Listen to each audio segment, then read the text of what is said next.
Breaking into Susan's report to give you breaking news from New York City, where two planes, have hit both towers of the World Trade Center in Lower Manhattan. The upper floors of the World Trade Center, 110 stories high, each tower. Television networks were showing pictures of the first crash, which occurred shortly before 9 o'clock this morning, so that everyone watching that picture saw a second plane hit the second tower moments after, maybe 5 or 10 minutes past 9 o'clock Eastern Time this morning. Kerry Nolan, a reporter for WNYC, our member station in New York City, is with me now. Kerry? Good morning, Bob. Are you, where are you exactly? Actually, I can't even get into New York City at this point. I'm in Atlantic Highlands, New Jersey, which is a shore town, and from my front door, I can see the World Trade Centers, and I can see the black smoke billowing from both towers. I was watching CNN like many other people when this story first broke. Right now, what we know is basically what you said. Obviously, there are going to be enormous injuries and deaths, no doubt, but we're not getting any kind of reports anywhere.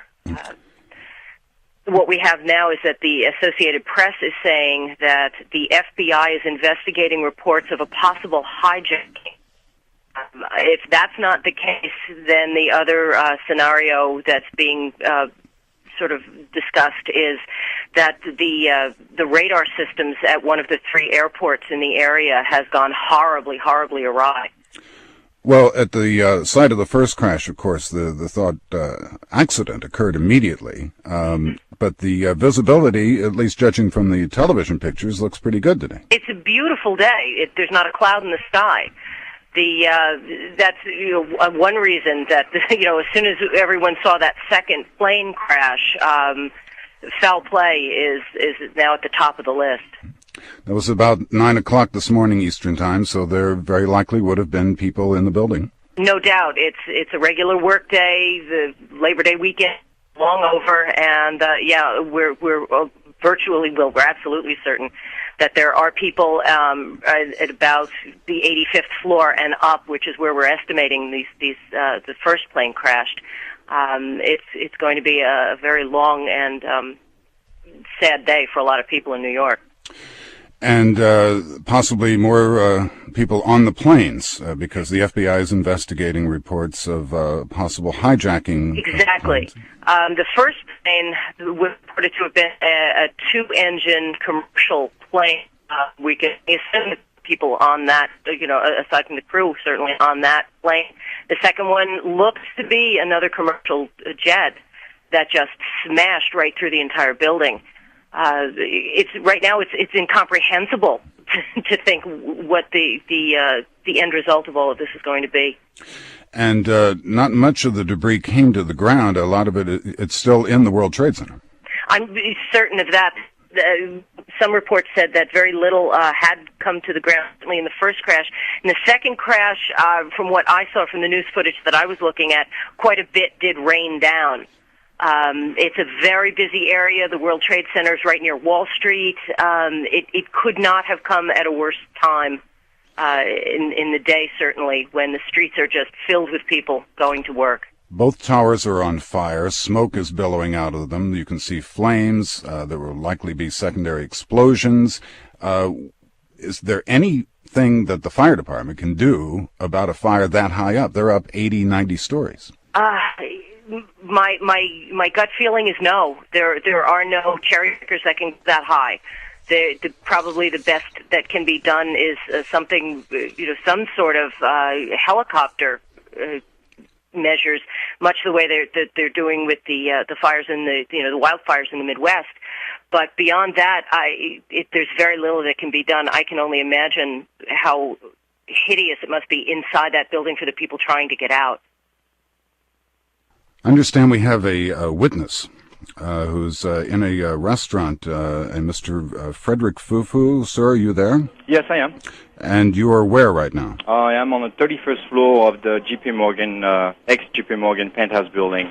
I'm like maybe 2 blocks away from the World Trade facing the the World Trade right now. And can you describe the scene there for us? I don't think you can really imagine and describe this scene. It's just unreal. We were all in the kitchen cooking, and we heard a big explosion, which almost sounded like two explosions actually. And we saw this big hole, the flames. We saw papers flying everywhere. Maybe at least 10 stories of windows gone. We saw people falling off the building, at least a dozen, I would say 10. And then 10 minutes later, we saw another boom, like I don't know, like some kind of sound, and then a big, huge hole on the other side of the other World Trade Center, which is even bigger from this view here. So you watched the second explosion? We watched actually the second explosion. We couldn't really tell. It was so fast, like the corner of our eyes, we saw a plane, something just like flying right into the building. And you're how close to the building? I'd say 2 blocks. I mean, 2 blocks diagonally, if you imagine. Have police tried to get people out of the area? They just called us now to evacuate slowly the building. They're going to have to lock it for security reasons. So I'm going to have to leave soon. But you can't imagine, and you can imagine that somebody would even try to think of doing something like this. It's just not right. And you say you saw people coming out of the building? No, so people falling off the building, like probably from high up of the fire, or falling off the building, maybe, I don't know.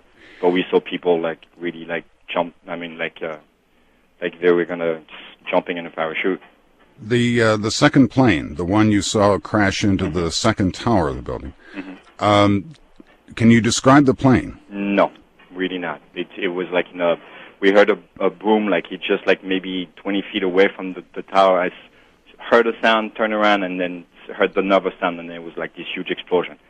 But it was definitely a plane coming into the building. So you can't tell if it was a small private aircraft or whether it was a commercial airliner? We said it was probably bigger. Like, it was not like a little one-seater, definitely. It was like definitely something much bigger than that.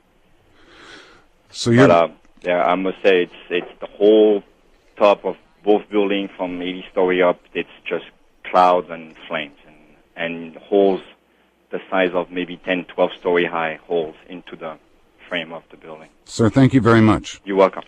NPR's Jackie Leiden is in New York. Jackie? Bob, I'm afraid my report may be less informative than the previous caller, who's much closer than I am. I think what's shocking is that a Brooklynite like myself, I can look across the river. I happen to see the World Trade Towers from my rear window, and even from here, a distance of several miles, clouds of smoke are rising many hundreds of feet into the sky. I think I might remind people that this is primary election day here in New York, so people were so unprepared for this, of course, and police would have been called to polling places and sort of on. From NPR News in Washington, I'm Jean Cochran. 2 planes crashed into the twin towers of the World Trade Center in New York this morning, about 20 to 30 minutes apart. Black smoke has been pouring out of huge holes in the upper portions of the building. There's been no immediate word on injuries or fatalities. NPR's Larry Abramson has been following the story. The first plane crashed into the north tower of the Trade Center at around 8:50 this morning. Witnesses said this first plane looked like a commercial jetliner. Shortly afterward, another plane hit the other tower, causing another massive explosion. That was apparently a smaller plane. Debris from the explosions rained down onto neighboring streets just as many people were heading to work. There's no word on whether the crashes might have been some sort of act of terrorism, but the FBI is investigating that possibility. Ordinarily, air traffic is routed well away from the towers. At 110 stories, the buildings are 2 of the tallest in the world and are located in the center of New York's financial district. In 1993, 6 people were killed when one of the buildings was hit by a bomb as part of a terrorist attack. Larry Abramson, NPR News. And President Bush has been speaking. He says the United States will hunt down those who committed the attacks on the World Trade Center this morning. Iraq says it has shot down a U.S. spy plane. It would be the second loss of an unmanned U.S. reconnaissance plane in less than a month. A U.S. military spokesman in the Persian Gulf says a spy plane is missing and its loss is being investigated. The Palestinians say the high-level truce talks with Israel scheduled for today are off. The two sides have been unable to agree on a meeting site, and the announcement comes after Israeli tanks surrounded the West Bank town of Jenin early today. The tank movement triggered a firefight with local gunmen that left 7 Palestinians injured. Israel claims Palestinian militants have been staging attacks from Jenin, including last weekend's suicide bombing. The Postal Service plans to raise the price of first-class stamps to 37 cents. That's an increase of 3 cents. The last increase came in January, and many other rates rose again this summer. But the post office still faces a deficit of $1.6 billion this year. Postal Board Chairman Robert Ryder says the agency had to act now because it takes nearly a year to raise rates. Elizabeth Dole has a news conference set for later today, and it's widely expected she'll announce she's running for the Senate seat from North Carolina, which is being vacated by retiring Jesse Helms. Republican leaders are hoping Dole's name recognition and cabinet experience will help her win the seat. A panel from the National Academy of Sciences is warning that new embryonic stem cell lines will be needed in the future. That panel is issuing a report today which calls for continued federal funding for the research. This is NPR News. Discussing today's plane crashes into the World Trade Center in Lower Manhattan in New York City. Each of the 2 towers of the World Trade Center, 110 stories each, was struck by an airplane. 2 airplanes, Bob, from what we were able to tell. One smaller plane, perhaps a single-engine plane, and one a larger plane, much larger, carrying passengers. I don't know if we're talking about a 737 or a larger plane than that, and 3 explosions. And most of our information is coming just this way so far, some pictures and the telephone. The plane struck the upper floors, and the fire continues. These towers look like 2 smoke flares. There's billowing black smoke out of each of them. And Jackie is seeing them from Brooklyn. Yeah, I'm seeing them from a distance of about 3 miles away. Big plumes of smoke, hundreds of feet high, very prominent on the skyline. I'm sure anyone who's anywhere in the New York area today, at least in the, Brooklyn is opposite to the southern tip of Manhattan, so we have a particularly good view. In fact, if listeners weren't at the top, I am parallel in my own view with the World Trade Towers. I always like to point them out to guests in my loft, and today I can't see them at all because all I can see is this towering gray column of smoke. The president, in his remarks today, termed this a terrorist attack, and he said that the U.S. promises to track down whoever is responsible for these crashes. He says terrorism against our country will not stand. Well, I think that that will be the first response. It seems so, this is not how could this possibly be an accident? It defies the imagination. I think that, we have been worried about this sort of thing. Obviously, the American,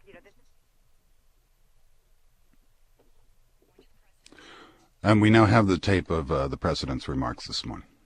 Today, we've had a national tragedy. 2 airplanes have crashed into the World Trade Center in an apparent terrorist attack on our country. I have spoken to the Vice President, to the Governor of New York, to the Director of the FBI, and have ordered that the full resources of the federal government go to help the victims and their families and to conduct a full-scale investigation to hunt down and to find those folks who committed this act. Terrorism against our nation will not stand. The president speaking this morning, and Jackie Leiden, obviously he has better information than we do, and we apologize again. This has just happened 35 minutes ago, and obviously we're still trying to sort this thing out. Well, it is pointed, I think, that he is acknowledging it as terrorism, and I think that that is what this country has been afraid of, and the nation's defense chiefs have wrangled about. Where is the threat to America?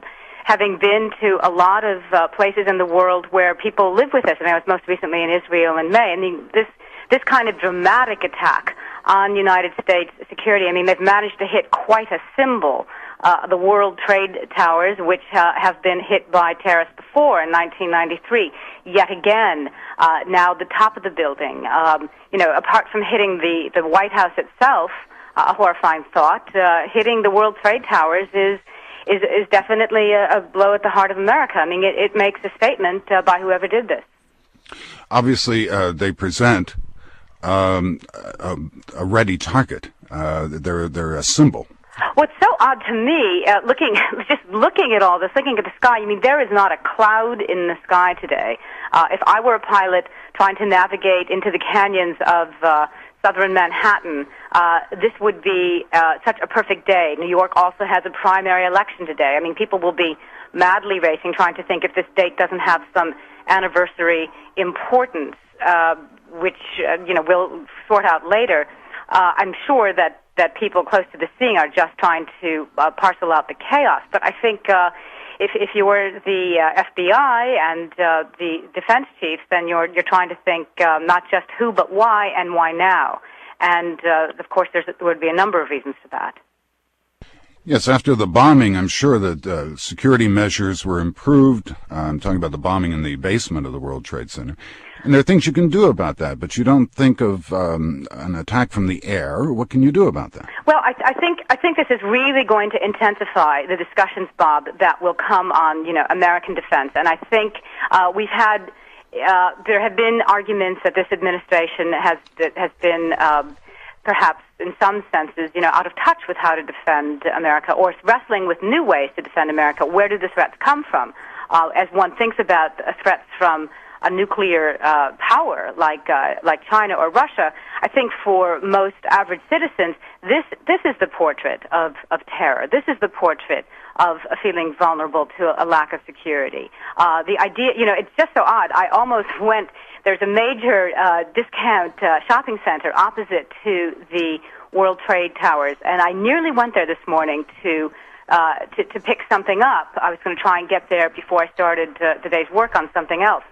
And I'm thinking to myself, my God, I was nearly there. I would have, if I'd gotten off the subway, I would have gotten off the subway at the WTC, the World Trade Center. So I remember interviewing someone in Israel, in Tel Aviv, in 1994, a woman who'd been damaged by a bus bombing fairly mildly, but she had seen people dismembered, in front of her eyes, and she's saying, and I remember the line, because she said, this terrorism is coming to my door. It's coming to where I live. And, it just crossed my mind that I'd never had that experience. I'd always reported on other people's experience. And here I am. I'm looking out my window, and it's come to our backyards. NPR's Jackie Leiden in Brooklyn, New York. Thank you. If you're just joining us, the World Trade Center in New York City in Lower Manhattan was hit by airplanes today, 2 of them. Each tower of the World Trade Center was struck by an airplane, which crashed into each tower of the building. NPR's Tom Jalton is at the Pentagon.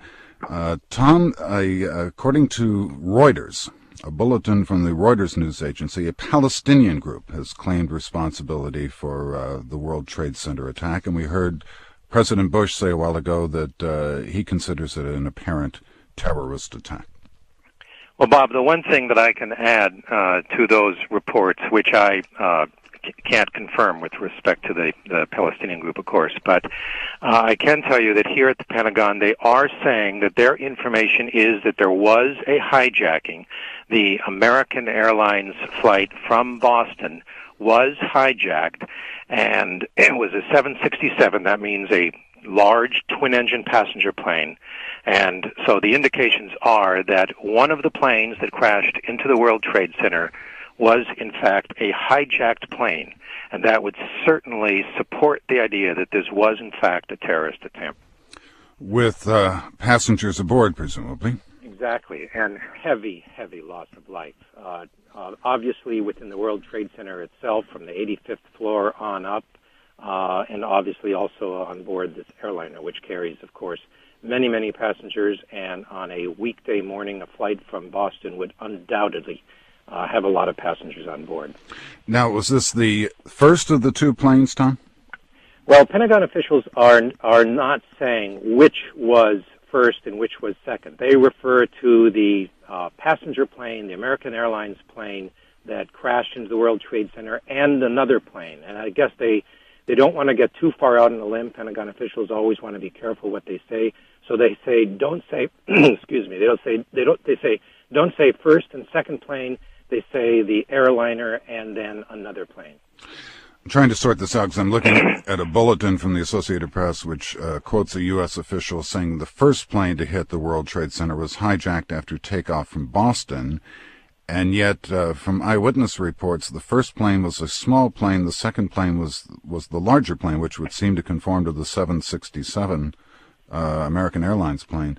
Perhaps they were both hijacked from Boston, but we don't know. That is right. And that, I think, is why it's because of this confusion about which plane hit first and which was which that the Pentagon is unlikely to say that the American Airlines flight was, in fact, the second flight. Tom, there's a report that there's a fire at the Pentagon, and you're there. The Pentagon is a very big place, I know.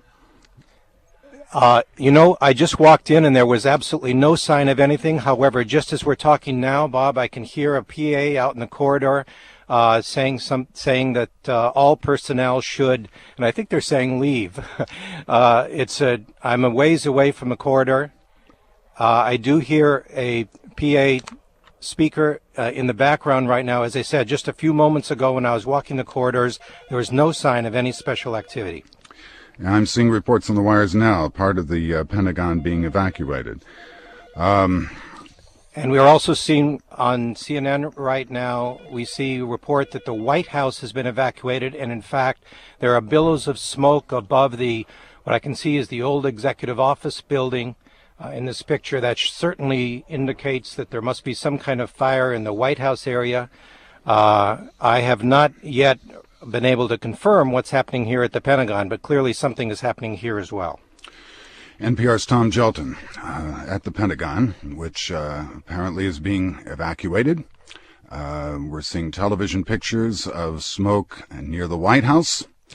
And earlier this morning, about 45 minutes or so ago, the World Trade Center in New York City was hit by two planes. Each tower, the World Trade Center has two towers, each 110 stories high, and both buildings were struck by airplanes on the upper floors in what President Bush described as an apparent terrorist attack. The president is in Florida this morning. He was promoting his education program. He was to read to school children. He is not at the White House, where we're seeing smoke this morning, and we don't know yet if there's any sort of concentrated attack in multiple places yet. But this is very strange to be a coincidence. So we apologize for not having as much information as we'd like to have, but that is what we know so far. The World Trade Center in New York City was hit by airplanes this morning. Each of the two towers of the World Trade Center was hit by an airplane. In clear visibility in New York City, President Bush, who is in Florida, said that it was an apparent terrorist attack. The president is on his way back to Washington. The West Wing of the White House and the Capitol building, reportedly both have been evacuated amid concerns over terrorist threats. And we heard momentarily ago from NPR's Tom Gelton at the Pentagon, where at least part of the Pentagon has been evacuated, and people were ordered to leave. According to the Reuters news agency, a Palestinian group has claimed responsibility for the New York World Trade Center plane attacks today. Abu Dhabi television reported it received a call from the Democratic Front for the Liberation of Palestine. Obviously, we'll be checking that out. That's just according to the Reuters news agency at the moment. And that is what we know now. Sorry to interrupt. This morning, just before 9 o'clock this morning, the World Trade Center in New York City was attacked by two aircraft, each two two planes striking both towers of the World Trade Center. There have been reports that a plane crashed into the helicopter landing pad near the Pentagon. All air traffic in the United States has been grounded today. As a result, President Bush calls this an apparent terrorist attack. The president is in the air. He's returning to Washington. Government buildings in Washington have been evacuated, the Treasury Department, the Capitol, the West Wing of the White House, as a precaution. And we are assembling as much information as we can, and we will be back to you shortly. This is Morning Edition from NPR News with special coverage of today's plane crashes into the World Trade Center in New York City. I'm Bob Edwards. Two aircraft crashed into the World Trade Center in Lower Manhattan about 18 minutes apart. These incidents occurred about an hour ago, Eastern Time. The FBI is investigating whether the planes were hijacked. President Bush was in Sarasota, Florida this morning to speak about education. He called today's incident a terrorist attack. Today we've had a national tragedy. Two airplanes have crashed into the World Trade Center in an apparent terrorist attack on our country. I have spoken to the Vice President, to the Governor of New York, to the Director of the FBI, and have ordered that the full resources of the federal government go to help the victims and their families, and to conduct a full-scale investigation to hunt down and to find those folks who committed this act. Terrorism against our nation will not stand. President Bush speaking this morning in Florida. He is on his way back to Washington now, cutting short his visit to Florida, where he was to promote his education programs this morning, reading to elementary school children. The president may be the only one in the air at this hour. The Federal Aviation Administration has grounded air traffic in the United States because of reports that these planes that crashed into the World Trade Center today, the reports that these planes were hijacked, so the FAA has grounded these air traffic. One of the towers of the World Trade Center appears to have completely collapsed. I am obviously watching television pictures. At least a good part of one tower has fallen to the ground. This is a 110-story building. Each of the two towers is 110 stories high. NPR's Jackie Leiden is in Brooklyn, New York, and she can see the World Trade Center from where she is. Jackie? Well, I think it's fair to say that at this grave hour I can see the enormous columns of smoke where one of the trade towers used to be. Obviously, we don't know the extent of this horrendous damage at this time, and it'll be some hours before we do.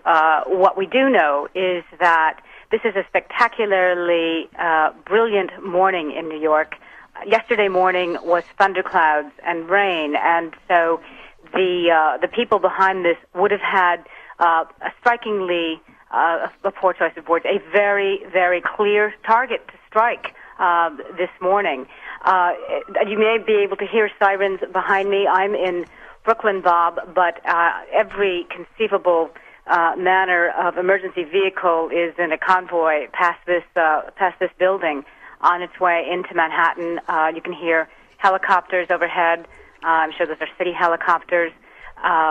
We are trying to sort this out at this hour, and one of the frustrating things is that telecommunications in New York is damaged, and so being able to talk to each other is limited. My mobile phone service, for example, is completely dead. And not to raise alarm, but there have been reports that this could be a wider thing. Reports of a plane crash at the Pentagon. The West Wing of the White House has been evacuated as a precaution. The Treasury Building, the United States Capitol Building. We're going now to NPR's Jim Zarroli, who's in our New York bureau. Jim, what do you have? Jim Zarroli, are you here? Hello? Jim. Hi. Well, I can tell you, as Jackie indicated, it's a pretty chaotic time in New York City right now. There's ever since the first explosion happened at 8:45 in the morning at One World Trade Center. Then about 18 minutes later, the second happened. There is an enormous amount of smoke and confusion and noise. Everywhere you go, you're hearing emergency vehicles, ambulances, fire trucks. In addition, the authorities have pretty much shut down much of the lower half of Manhattan. Bridges, tunnels have been sealed off. The 3 airports have been closed.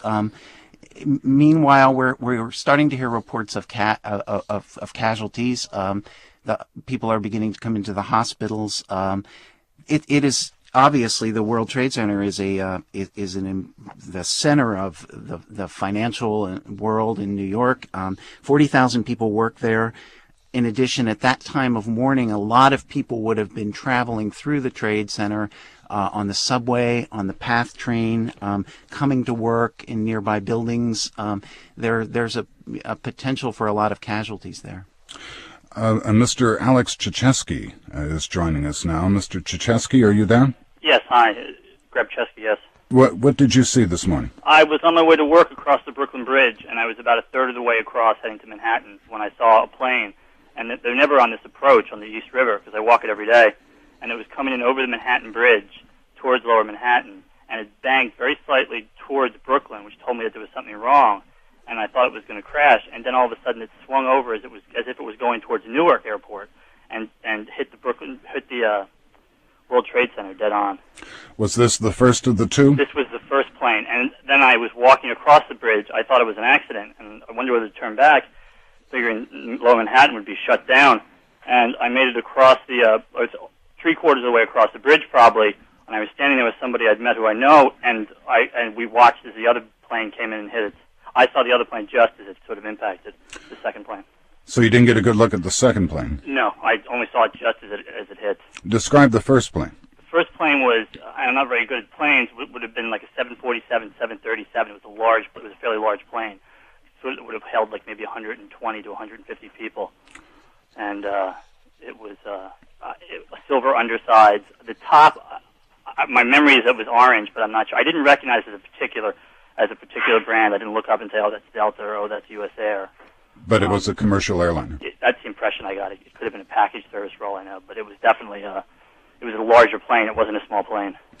Thank you very much, sir. Yes, certainly. Jim Zaroli, back to you. Yeah, it's I have to say it is an amazing sight to see. The 2 towers of the Trade Center both billowing smoke. And it looked to be a large part of the towers were damaged. Just a little while ago, we had this number 2 World Trade Center, the top part of it, which had been badly damaged. A lot of smoke, looked like it had toppled over. So there's obviously been an enormous amount of damage and confusion down there. This is having ramifications everywhere. Air travel has been shut down at every airport across the country. Tunnels and roads into and out of Manhattan have been shut down. Trading at the New York Stock Exchange has been suspended. The Pentagon, the Capitol Building, the White House, the State Department, and the Treasury Building here in Washington all have been evacuated. According to U.S. officials and eyewitnesses, an aircraft crashed into the Pentagon today, setting off an explosion, throwing people off their feet inside the building and setting off a massive fire. And one eyewitness said the plane appeared to be an airliner. So precautions are being taken as if this were a coordinated terrorist attack, as President Bush indicated this morning. Again, the president is on his way back to Washington. He was in Florida promoting his education themes. NPR's Tom Gelton is at the Pentagon. Tom, do you know anything more about this crash, this report of a crash at the plane crash at the Pentagon? Yeah, Bob, I was just evacuated from the Pentagon along with the thousands of other people who work there. 23,000 people work at the Pentagon. A plane did crash into what's essentially the southwest side of the building. There's smoke all over that part of the building, and it's billowing into the courtyard. It's impossible to get close for a good view of it, but that entire side of the Pentagon is blackened. I couldn't see the aircraft itself, so I couldn't tell you how large it was. The entire area around the crash site has been cordoned off. As you can imagine, there are helicopters, fire trucks, police, a lot of our military personnel have been sort of instantly mobilized to herd people away from the Pentagon. But I did overhear on the radios of security personnel that there are people trapped inside the Pentagon who are unable to get out, trapped by smoke. The plane crashed into what in fact is a new wedge at the Pentagon. It has just been under construction. And we don't know, as I say, casualties. Some offices were clearly destroyed. There are a lot of distraught people. I spoke to one Air Force colonel who just happened to be down the hall when the plane hit, and he said it hit right into his office. He's extremely upset because he doesn't know who was injured there. But there clearly was a major attack on the Pentagon this morning. A reminder, you're listening to NPR special coverage of this morning's tragic events, which began about an hour and 20 minutes ago when a plane struck the World Trade Center building in New York City. A second plane struck the second tower moments later, and part of one of those towers has since collapsed. Back to Tom Jelton now at the Pentagon.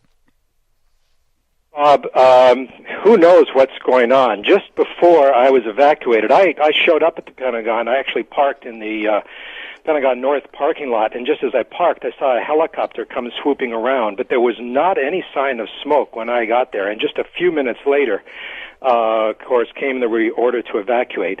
But just before that, I had been speaking with a senior... You're listening to NPR special coverage of this morning's tragic events, which began about an hour and 20 minutes ago when a plane struck the World Trade Center building in New York City. A second plane struck the second tower moments later, and part of one of those towers has since collapsed. Back to Tom Jelton now at the Pentagon. Bob, who knows what's going on? Just before I was evacuated, I showed up at the Pentagon. I actually parked in the Pentagon North parking lot, and just as I parked, I saw a helicopter come swooping around, but there was not any sign of smoke when I got there, and just a few minutes later, of course, came the order to evacuate. But just before that, I had been speaking with a senior military officer, and he told me that the DoD had mobilized its crisis action team. This is a special Pentagon team that's mobilized in times of crisis or national emergency. It obviously works very closely with other agencies, and they already at that point, this was about a half hour ago or so, already at that point did have information that one of the planes that struck the World Trade Center had in fact been hijacked. So the assumption clearly is that this was a terrorist attack, and now that a plane has hit the Pentagon, it has to be considered not only a coordinated terrorist attack, but a very well-organized one, a very broad conspiracy, and one which the U.S. intelligence community was completely unprepared for. There was no threat condition alert at the Pentagon this morning. Evidently, there was no warning of this whatsoever. You know, the U.S. intelligence community casts a very wide net, but this one clearly caught it off guard. And again, for what it's worth, the Reuters news agency is quoting Abu Dhabi television as saying it had received a call from the Democratic Front for the Liberation of Palestine, claiming responsibility for this morning's actions. Going back to New York briefly now to Mr. Stanley Mises. Are you there, sir? I am. And what did you see this morning? Well, this morning I was sitting in my breakfast table when I heard this loud explosion. I ran downstairs and I saw smoke billowing out of the World Trade Center, and then just moments later another hit, and I live close to a mile away from the Trade Center, and you could feel the heat You could feel the heat right where I was standing, at least a mile away. It was unbelievable. Then later we're standing. I mean, it's so mind-boggling. You can't imagine, with thousands of people running across the avenue in every which direction. It's Day of the Locust squared. You can't imagine what it's like. Then finally, when things seemed to be calmed, I mean, calmed in the sense that, we were watching the World Trade Center's two towers just billowing with smoke, suddenly the second Trade Center began to collapse, and there was a shower, like a meteorite shower, of sparks and debris and dust and a cloud of smoke, and the cloud of smoke seemed to come out of nowhere and traveled with a speed that was so frightening that people seemed to emerge out of a fog running away from it. It's the most terrifying thing I have ever witnessed in my life. Mr. Stanley Mises in New York, thank you. Thank you very much. Tom Jalton at the Pentagon? Well, Bob, I can certainly reinforce those comments. The Pentagon attack was obviously far less serious than what happened at the World Trade Center. Nevertheless, there are many people missing, and there was a lot of anguish in the courtyard of the Pentagon. Just as I exited from the Pentagon a few moments ago, I was next to one man who could not locate his fiancée, who works in that area where the plane hit. So it's the Pentagon is very well guarded. It's near National Airport. There is significant air traffic control all around this area. But clearly, they were unable to stop this plane from crashing into the Pentagon. It underscores the vulnerability of the United States to determined terrorist attacks. These would clearly be suicide-type attacks. And, of course, there's been a lot of controversy about what kinds of threats the United States faces from its adversaries overseas. This administration has focused on the threat that could come from a long-range missile attack, but others have pointed out that much lower technology type attacks are perhaps a greater danger, and certainly what has happened this morning would seem to support that. Back to New York for another eyewitness report. Ginger Miles, are you there? Okay. Can you tell us what you saw today? Bob, what is more pressing is what we are experiencing right now.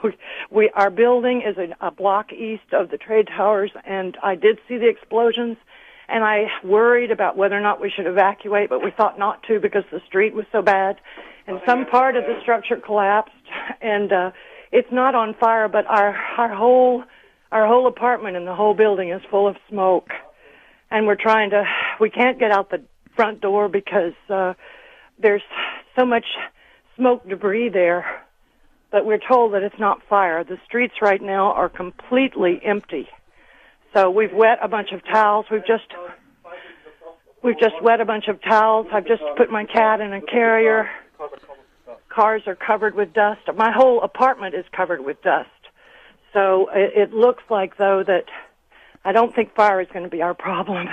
So that's all. And you're one block from the World Trade Center? East, yeah. East, one block east. Yep. How high up are you? 11th floor. 11th floor. Can you see out your window? Yeah. What's going on up there? It's dust. I mean, in other words, this is what we feared, that there would be an aftershock or whatever you call it. We can not even see the top of the trade towers where the fire is. He thinks one is not there anymore. Oh God, you can probably see it better than I can. Yes, one of the towers, the upper part of it at least, has collapsed. Well, that's what happened. That's why we have so much dust. That's because the dust, it didn't fall on us, but it fell close enough that it created a huge noise and then filled our house with smoke. We ran down the stairs only to discover that we couldn't get out. Nor would we even want out because it's so smoky out there. And now we've just got a suitcase of wet towels, and my roommate wants to talk to you here.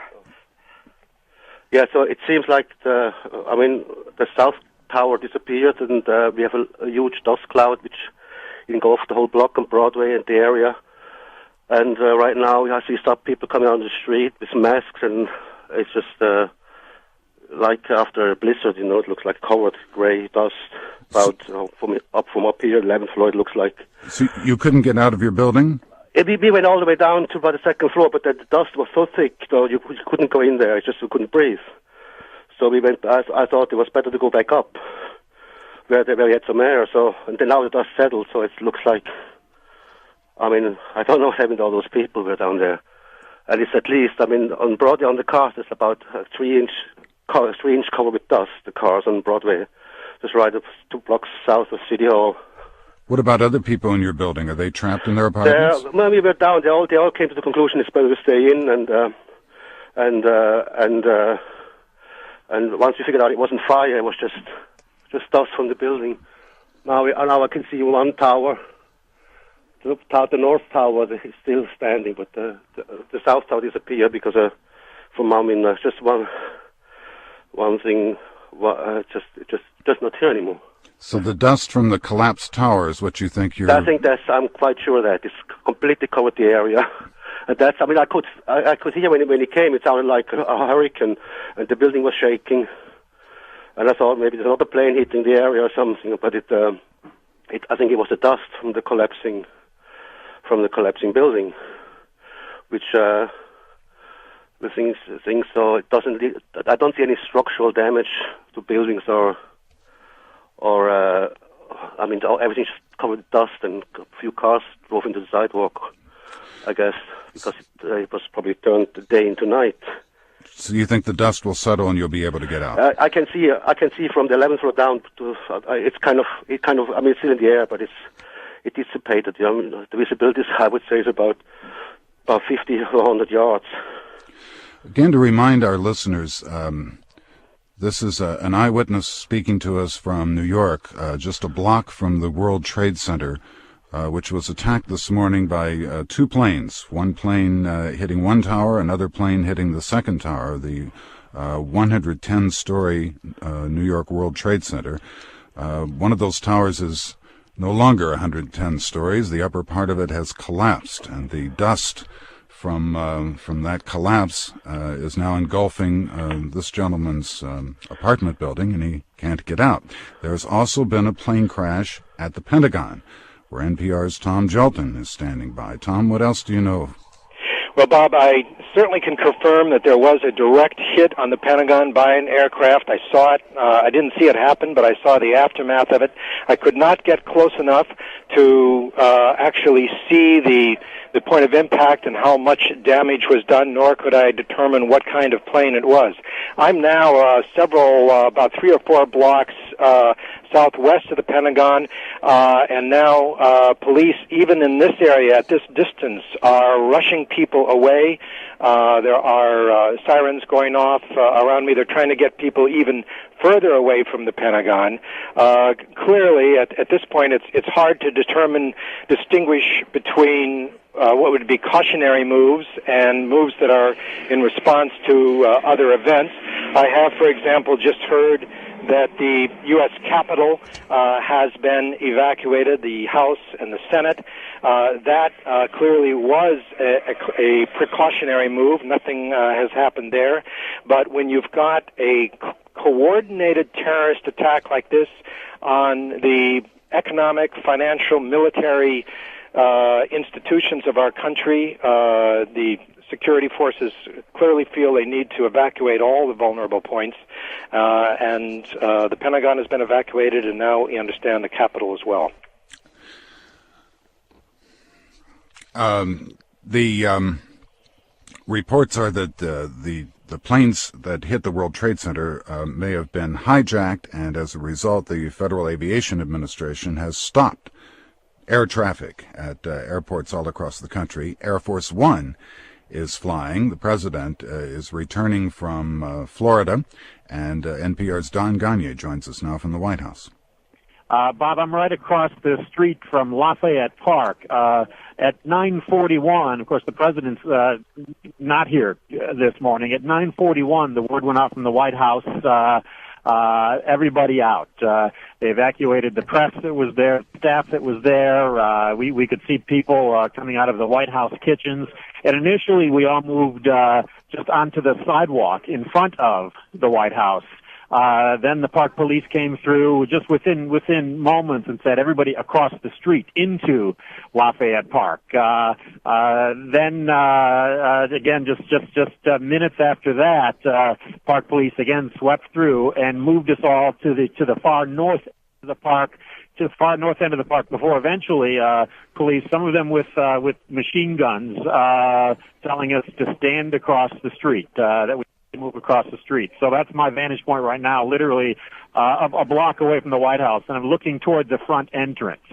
It's relatively quiet right now. There have been sirens everywhere, police trucks, fire trucks, police cars. Even at one point, about 10 minutes ago, a lone U.S. military fighter jet flew overhead and headed from the north, or from the south to the north, from the mall area, and then as it got over the White House, headed to the west. It was at a pretty high altitude, but that's what we know right now. No official word from anyone here on what actually may have prompted the evacuation at the White House, other than just precautionary measure. It's so difficult at the moment in all this confusion to sort out fact from other types of reports. Here is a bulletin from the Associated Press that says a car bomb exploded outside the State Department, according to senior law enforcement officials. Again, that's just an initial report. We don't know for sure. Maybe we'll find out more about that in a bit. Don, a while ago I saw a television picture of the White House and the Executive Office building, and it was a long shot, so it was difficult to pick out, but there was smoke.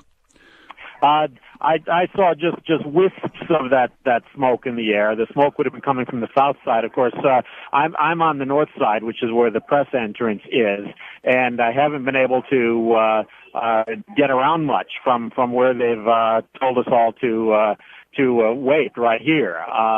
So I can't say what that was or how close it might have been, or frankly, I haven't seen the TV pictures either to be able to compare that to what I saw.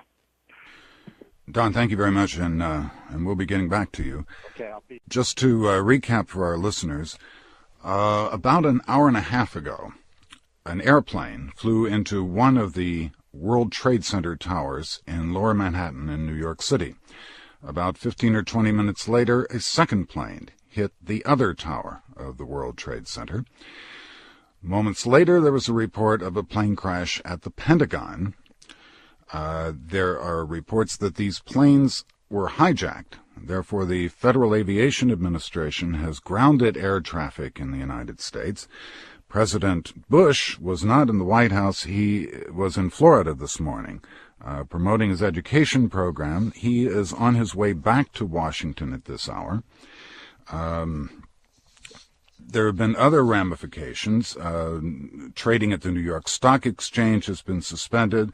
The Pentagon, the Capitol Building, the White House, the State Department, and the Treasury Building have all been evacuated as a precaution against more of what President Bush this morning characterized as an apparent terrorist attack.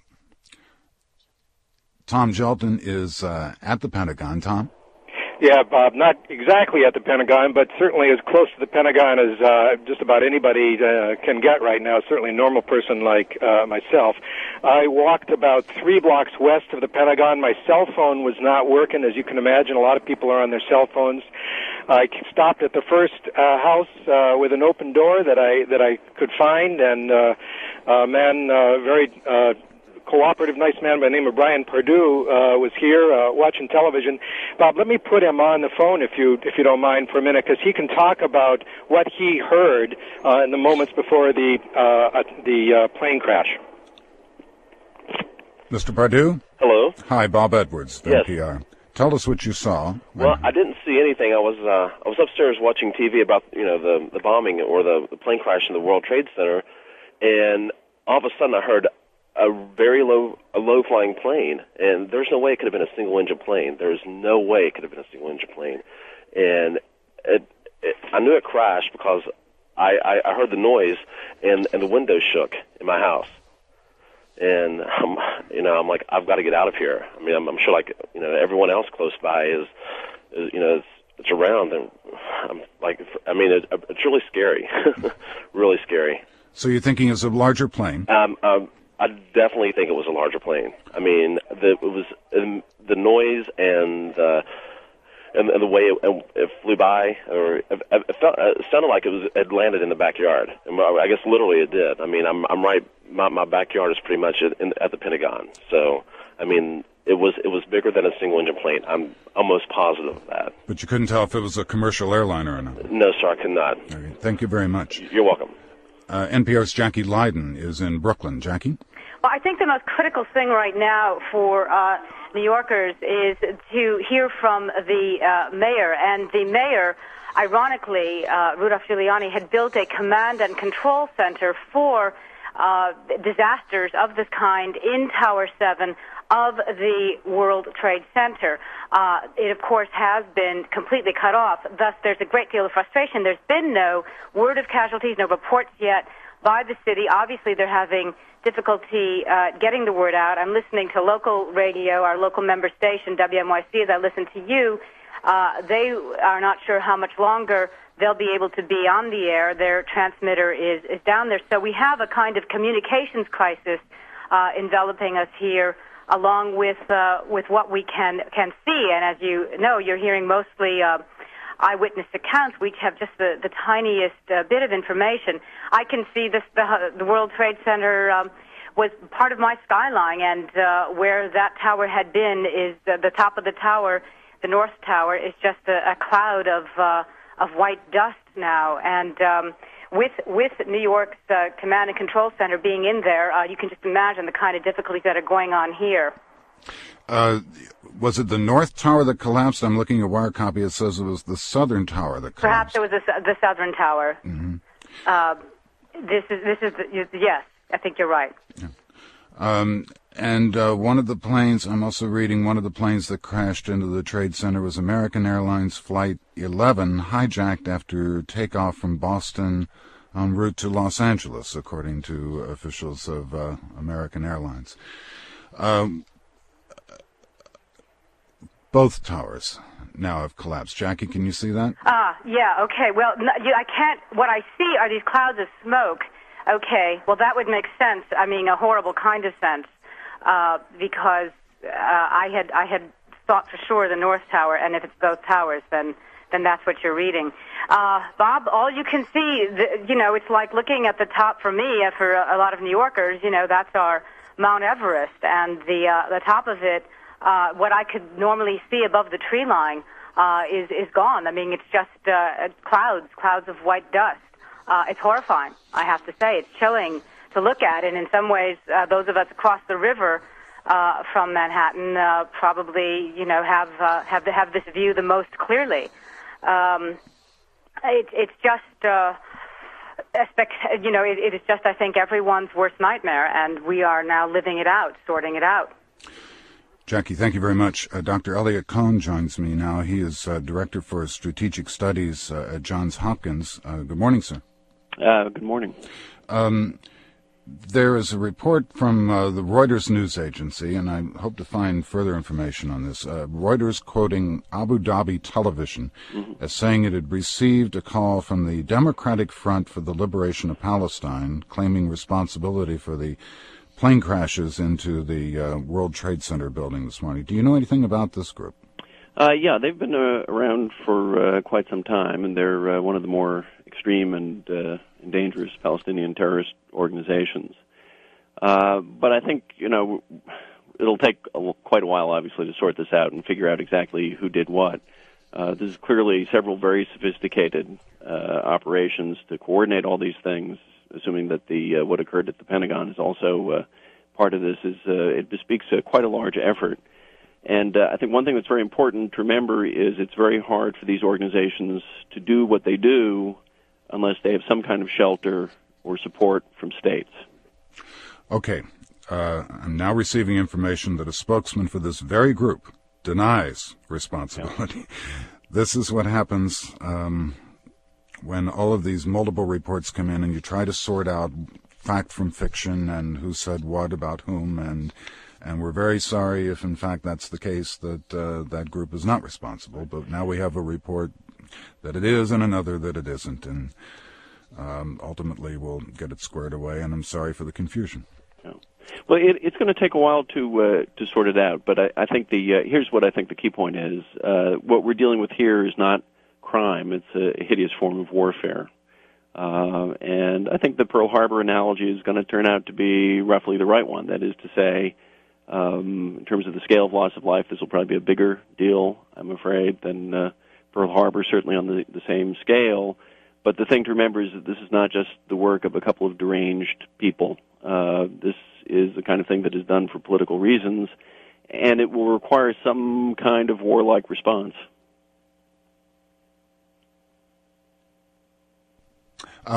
It's with two attacks in New York and one in Washington, one certainly gets the impression of a coordinated terrorist attack, obviously well thought out, well planned, and clearly well executed. Who could have pulled off something like this? Well, there are quite a few groups out there that would like to try this. One thing to remember is that a number of these organizations have various kinds of links with one another. So you may be dealing in some ways with a kind of coalition of groups. But again, I would also fall back on the issue of state sponsorship. These groups simply cannot function unless they have places that they can go where they will be sheltered by the institutions of a state. In the past, that's Syria and Iran have been two of the leading offenders, of course, Iraq as well. Without some kind of state protection, it's very, very hard for these organizations to flourish. So it's going to be a question of going both after the organizations, but also going really hard after the states. We've been rather unwilling in recent years to talk about countries as sponsors of state terrorism or facilitators, but that's what a number of them are, and we're going to need to turn the spotlight on them. Again, I'd stress there's a difference between crime and war, and this is war. Indeed, Dr. Cohn, just think about what has just happened. I mean, the United States has practically been shut down here. All commercial flights canceled. The planes have been diverted to Canada. The stock market has stopped trading. The Pentagon, the Capitol, the West Wing of the White House, the State Department, and the Treasury all evacuated. I don't know about you, but I'm feeling rather vulnerable here. The country has been shut down, in effect. Absolutely, but I think, as awful as these events are, it's important not to lose our heads. This is the most powerful country in the world. What's going to happen as a result of this will be, I expect, a wave of fury on the part of the American people, which is entirely appropriate, and a focusing of all the enormous energy and resources this country has. And once that happens, there will eventually be results, as long as we're willing to treat this the way we should, like a war. And I'm sure people had exactly the same sense of vulnerability at the time of Pearl Harbor, and the people who launched that found out, to their later regret, that when you get the United States really, really mad, that you're going to find all kinds of resources mobilized against you, which will be absolutely overwhelming. And I'm quite confident that in the long run, however chaotic things seem, however horribly upsetting and distressing this is, the United States will be able to bounce back. This is a pretty tough country. We didn't get to be where we are without it, and there will be a response. You wonder how this could have been prevented. We have measures to guard against hijacking of airplanes, and that's what we had today, the hijacking of airplanes and the crashing them into public buildings. Well, we haven't had nearly as active a program, I think, since the heyday of the particularly Palestinian hijackings in the 1970s. There was a real period where there was a lot of that. You had armed marshals on airplanes. We'll probably go back to that. But the point is this. I think if you really want to disrupt these organizations, you're going to have to do things we're not willing to do. And that means things like killing people. I would, by and large, the CIA now does not send people out to knock off members of organizations like this. We don't do that as a matter of policy. That may very well change. We will beat up on some states that harbor terrorists, Sudan and Afghanistan. We will not do violent things to others, like Syria and Iran. to a remarkable extent, the velvet gloves have been on in the war against terrorism. Given the history of the United States, I expect the gloves to come off. Dr. Cohn, thank you very much. You're very welcome. Dr. Elliot Cohn, the Director for Strategic Studies at Johns Hopkins. NPR's David Welna is on Capitol Hill. David, what's happening there? Bob, the Capitol, as you said, was evacuated almost an hour ago. Speaker of the House, Dennis Hastert, ordered the Capitol and the surrounding office buildings to be evacuated. Of course, this is a precautionary move. There has been no attack on Capitol Hill. However, there are thousands of people who worked in these buildings who streamed out. Initially, they were just outside the Capitol. Police pushed them back 1 block, then 2 blocks, then 3 blocks. And just about 10 minutes ago, the order went out for everyone to go home. I just spoke with several members of Congress, House members. One of them said he had an intelligence report that there were 2 planes spotted in the sky that were considered potential aggressors. That is one of the reasons why members of Congress were told to get as far away as possible from the Capitol. I spoke with Congressman Ike Skelton, a Democrat from Missouri and a member of the Armed Services Committee, who said that just recently the director of the CIA warned that there could be an attack, an imminent attack on the United States of this nature. So this was not entirely unexpected. Several members of Congress have talked about the need to step up domestic defense in light of this. There's been a lot of talk about National Missile Defense Shield, and of course what's happened today would not be the kind of event that could be stopped by such a shield, and there's talk already of shifting money into beefing up the National Guard, taking other measures to heighten security domestically to prevent what seem to be further attacks of this nature. Of course, they have taken precautions. They take precautions every day on Capitol Hill. It's been the scene of several shootings and a bombing. Yes, indeed. And in fact, I think that the kind of precautions they take for everybody who enters the Capitol and the adjacent office buildings gave some reassurance to those who were inside. To go in this morning, I had to take out my cell phone and put it through a metal detector, plus my shoulder bag, put it through. I had to walk through a metal detector. There are also dogs that sniff out explosives. These kinds of precautions have all been instituted in the wake of Capitol shootings, and so they are on high alert all the time at the Capitol. However, when I walked into the building this morning, the World Trade Center had already been hit by these planes. I asked Capitol Police if they had been put on any special alert. They said they didn't know of any order of such sort going out. However, within half an hour, the order had come out to evacuate the Capitol. NPR's David Welna at the Capitol. Martin Costi joins me now. Martin, what do you have? Well, Bob, information is coming in from around the country that local officials are looking for similarly prominent buildings and evacuating them, making them less of a target. For example, in Chicago, the Sears Tower has been evacuated. The Chicago Mercantile Exchange has been cleared of employees. The John Hancock Center is being evacuated after the mayor's office called management there and asked them to clear out the building. It looks like they're in Chicago. They're looking at likely targets, prominent buildings, and clearing them out. In L.A., in Los Angeles right now, the police department is on what they call tactical alert. They went on that state of readiness right after news of the incident at the World Trade Center came through. There have been no threats so far, according to the Associated Press, in Los Angeles that the police know of. Officer Guillermo Campos of the Anti-Terrorist Division says they are on a citywide tactical alert in Los Angeles, and their Anti-Terrorist Division is mobilized. That means that officers from earlier shifts are held over to make sure they have extra officers on the ready. As has been reported already all morning, the air traffic has been halted. No planes are being allowed to take off. And also some airports are now closing.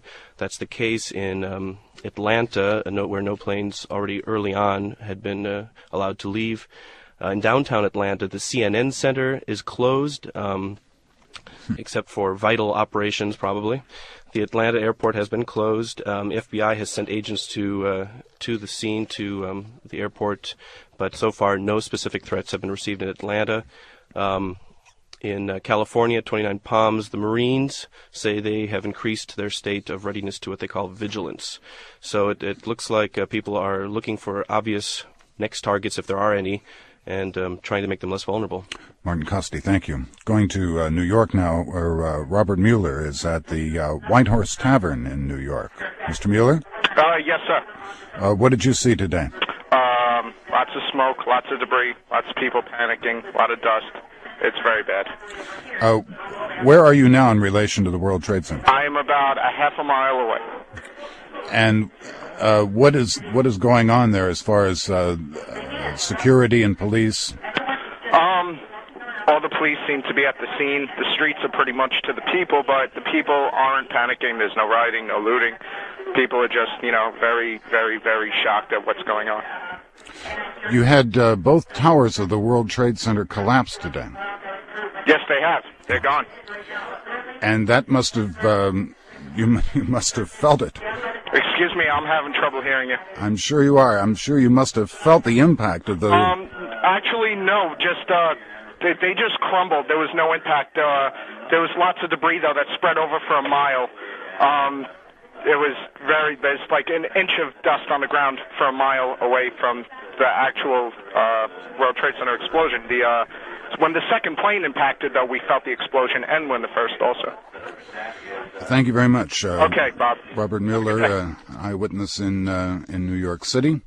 Again, to remind you, we're in special coverage now of events that have taken place in New York City and in Washington, D.C. today, beginning nearly 2 hours ago, when an airplane struck one of the two towers of the World Trade Center in Manhattan.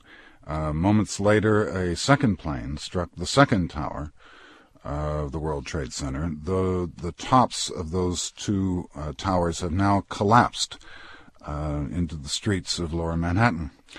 A bit later, there was a plane crash at the Pentagon, and other government buildings in Washington have been evacuated as a precaution. The Pentagon, the Capitol, the White House, the State Department, and the Treasury Building.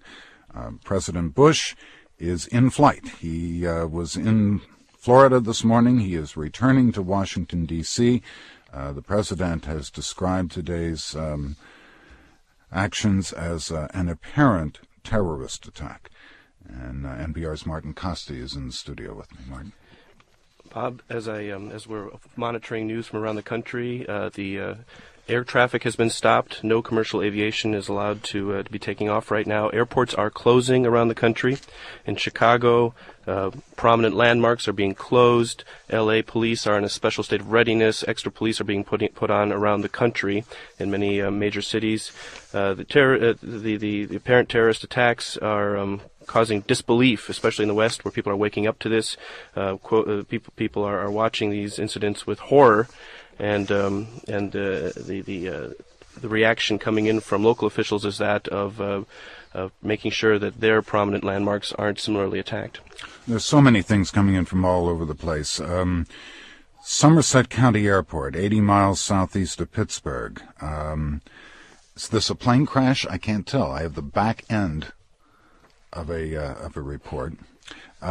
Secretary of State Colin Powell, who was visiting, he was in Peru this morning. He was to go to Colombia on his first official visit to South America, and he is returning to Washington following all of these reports. Martin, you have more? Well, there's more information about the American Airlines plane that crashed into the Trade Center this morning. One of the two planes that crashed into the World Trade Center, I should say, was American Airlines Flight 11 from Boston to Los Angeles. A spokesperson for the airline says that the flight could carry up to 158 passengers. It's not clear yet how many passengers were on board. They're still trying to figure out what happened exactly there. It looks as though in places such as Texas, in Houston and Dallas, police are being called onto special tactical alert or variants of that sort of special readiness. Airports are closing, even with air traffic has been stopped, and airports are also closing. People are being sent home in many cities. There's a quote here from the Birmingham International Airport in Alabama, where spokeswoman Carol Windham says, like everyone, we're in shock and they're grounding their planes. Heightened security is in effect at government and corporate offices nationwide, from the Army's main germ warfare defense laboratory in Frederick, Maryland, to city offices in Colorado. In Denver, a spokesman says he doesn't think any place in America right now is not at risk or doesn't feel at risk. And emergency preparedness officials in Colorado are organizing themselves. In Philadelphia, dozens of people gathered in the hotel lounge to watch television coverage and started weeping. They could not believe what they said. What they saw. The Federal Aviation Administration has grounded air traffic in the United States today because of reports that the planes that struck the World Trade Center towers in New York City were hijacked. Therefore, traffic has been diverted elsewhere. A lot of American air traffic was sent to Canada.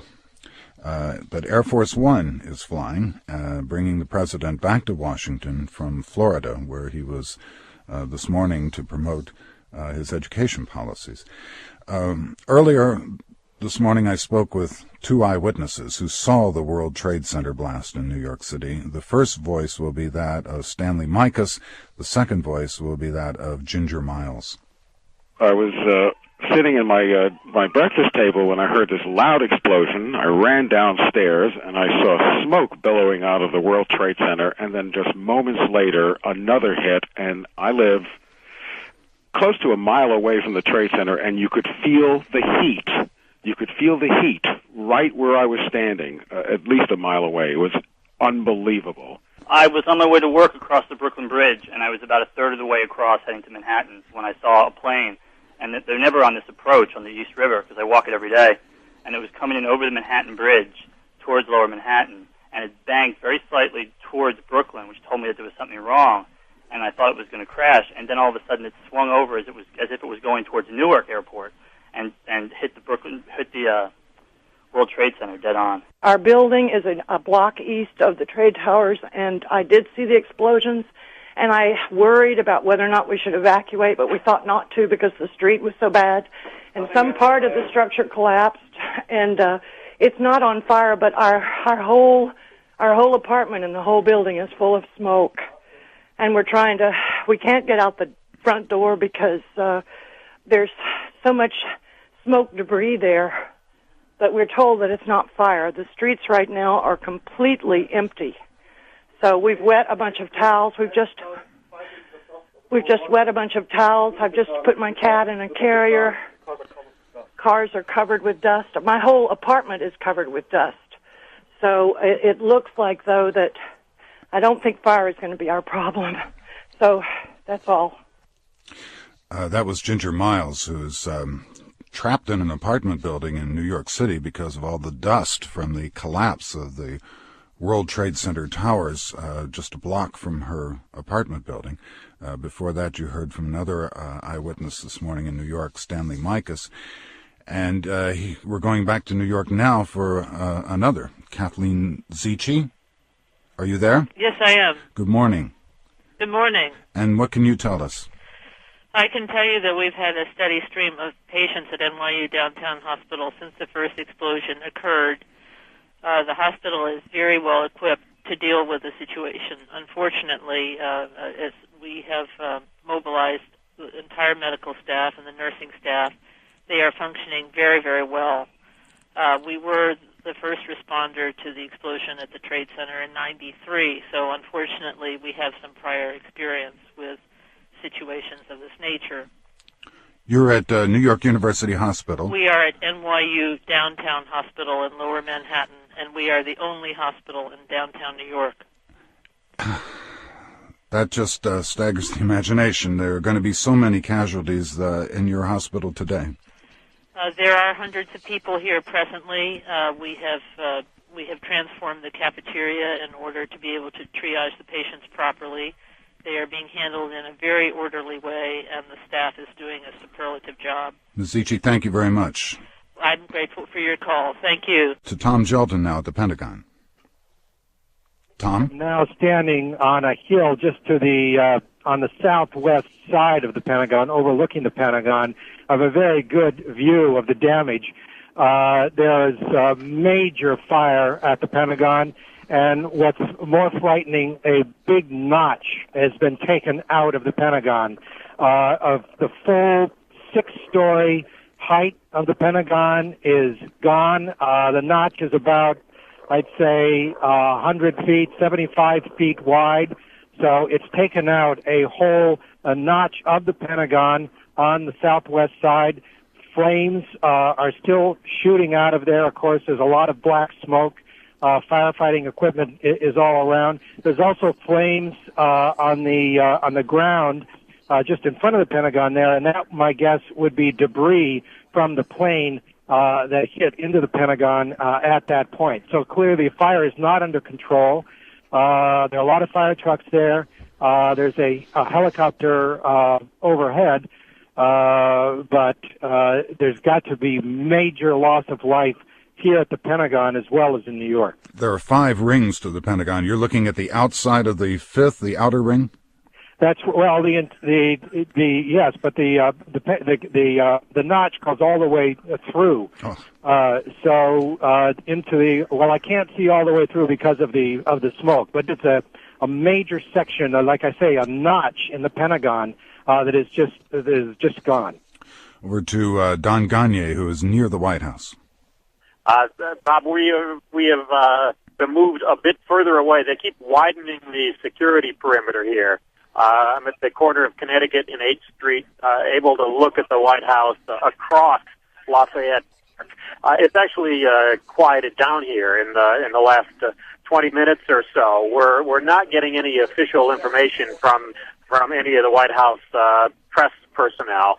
But at 9:41 this morning, so just an hour and 15 minutes ago, the White House was evacuated. All the staff, all the press, everybody in there was brought out, and we now wait at this vantage point. There is a representative, a spokesman from the District of Columbia Fire Department here. He has just told us that they have gone to an emergency level of emergency where all off-duty personnel are being called into work.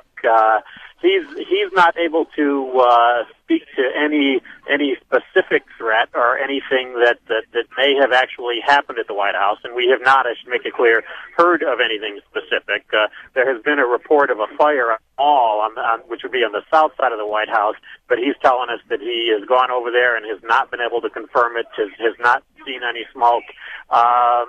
There have been ambulances and fire trucks everywhere around here. But again, for now, it's quiet, and we're waiting to see if we can get some more information. Steve Inskeep might be a little closer. He is near the State Department. Steve? Bob, I'm actually outside the Pentagon on the highway overlooking the Pentagon. I'm looking at one of the west sides of this. I believe it is what is known as the mall entrance of the Pentagon, and looking at this enormous notch, as I think someone else described it, that has been cut in the building here. It is from the top of the building all the way down to the bottom. Pardon me while that emergency vehicle passes. All the way down to the bottom, and an enormous gap has been cut in this building. Much of the rest of the wall is blackened, and a fire truck is now spraying water on that. I spoke just a little while ago to a U.S. Army lieutenant colonel who was inside the building and not very far. He said that he was in the building. They'd actually turned on the television in the office. They were watching coverage of the explosions at the World Trade Center in New York City, and all of a sudden an enormous explosion rocked their building. They got a bunch of people together and tried to move toward the site of the explosion to rescue people, and were unable to get anywhere near because of what he described as the intense heat. And I have to tell you, Bob, it's been a little while since I've been in the Pentagon, but I believe that is an area where the United States Army has quite a few offices, including some senior officers. And at that time of the morning, it would have been very full. NPR's Steve Inskeep at the Pentagon. Just to recap, there have been plane crashes today in New York City at the World Trade Center. Both towers, the tops of both towers have now collapsed. There was a plane crash today at the Pentagon in Washington, D.C. Government buildings have been evacuated as a precaution. The president is returning to Washington, and we will be back to you soon with more. Good morning. You're listening to special coverage of tragic events that have occurred today in New York City and in Washington, D.C. I'm going to go through just a timeline of today's events as compiled by the Associated Press. Plane crashes into tower of World Trade Center in Lower Manhattan shortly before 9 a.m. Eastern Time. Then shortly after 9 a.m. Eastern Time, a second plane crashed into the second tower of the World Trade Center. President Bush in Sarasota, Florida, earlier this morning called the crashes an apparent terrorist attack and a national tragedy. Then an aircraft crashed near the Pentagon, just outside of Washington, D.C., in Northern Virginia, about an hour after those attacks in New York. Government buildings in Washington, including the Capitol and the White House, were evacuated, also the Treasury Department and the State Department, with officials citing a credible threat of a terrorist attack. The Federal Aviation Administration shut down all aircraft takeoffs nationwide. If you were planning to take a plane flight in the United States of America today, forget it. It will not happen. Much of American air traffic has been diverted to Canada. Shortly after 10 o'clock this morning, an hour ago, Eastern Time, one of the World Trade Center towers in New York City collapsed about an hour after being hit by a plane. American Airlines said that one of the planes that crashed into the Trade Center was American Airlines Flight 11, hijacked after takeoff from Boston en route to Los Angeles. There was a report this morning that senior law enforcement officials said that a car bomb exploded outside of the State Department in Washington, D.C. I've not seen that report repeated this morning. Financial markets suspended trading in the wake of the attacks. At 10:28 a.m. Eastern Time, about a half an hour ago, the second tower of the World Trade Center collapsed. New Yorkers were to vote today in a mayoral primary. If you are a New Yorker, you're listening now, forget it. You will not vote today. That primary has been called off. Tunnels and roads into and out of Manhattan have been shut down. And NPR's Jackie Leiden is in Brooklyn, New York, and has been watching the scene that she sees far away in the World Trade Center. Jackie? Well, Bob, as I'm listening to that recap and as these events settle in this last hour, I think we're all just beginning to now absorb the gravity of this coordinated terrorist attack. I mean, I have been watching when I haven't been listening to you or on the computer, the way the different clouds of smoke are changing over the Manhattan skyline from gray to white. As I have mentioned in earlier conversations, my backdoor view from a third-floor loft is the World Trade Towers, and the unimaginable horror is that they are gone. And as bad as that, we don't have much notion of how many casualties, to what extent. I'm sure it's to a very great, severe extent, the loss of life. Eyewitness reports from around the building that I've heard have been fairly calm, but only one hospital operates in Lower Manhattan. Manhattan, and for that matter, Brooklyn across the river, are at a standstill. You can't take the subway. You can't drive. I am awaiting instructions if I should bicycle into the scene later or stay here by the telephone. I think this is going to go down as one of our darkest days in American history. NPR's Tom Shelton is at the Pentagon, where a plane has crashed into that building. Tom? Yeah, Bob, I had gotten here just about 9:30 this morning, and moments after I arrived, there was an order to evacuate. I didn't actually hear the crash. It happened on the west side of the Pentagon. I enter on the exact opposite side, on the Potomac River side.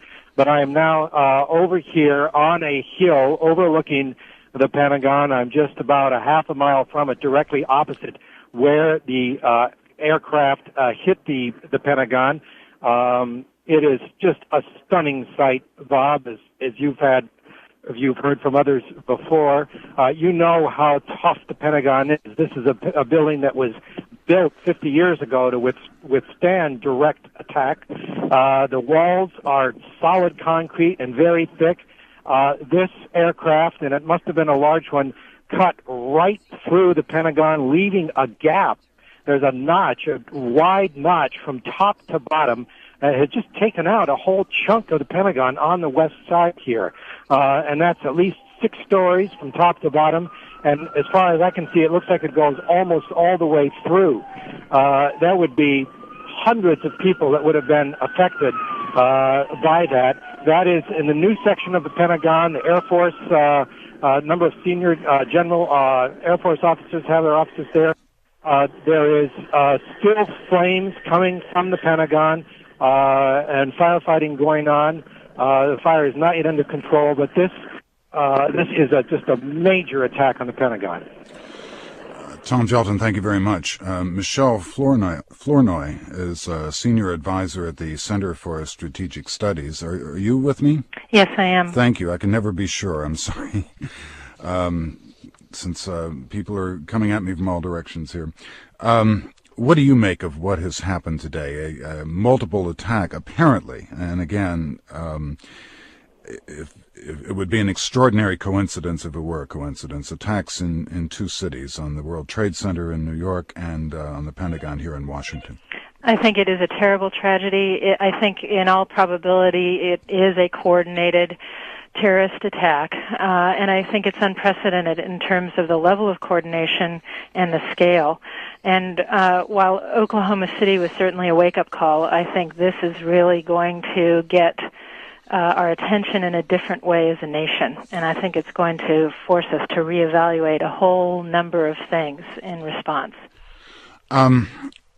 You've been in a number of meetings, I'm sure, where you've tried to imagine the worst that could happen. Mm-hmm. This has to be getting close to that. It is very close in terms of the number of casualties that will result from this, in terms of the degree of vulnerability that it will cause people to feel walking around downtown New York, Washington, and any other major American city. I think the only thing that could have made it worse is if there were chemical or biological weapons involved or something that would increase the casualty level even further.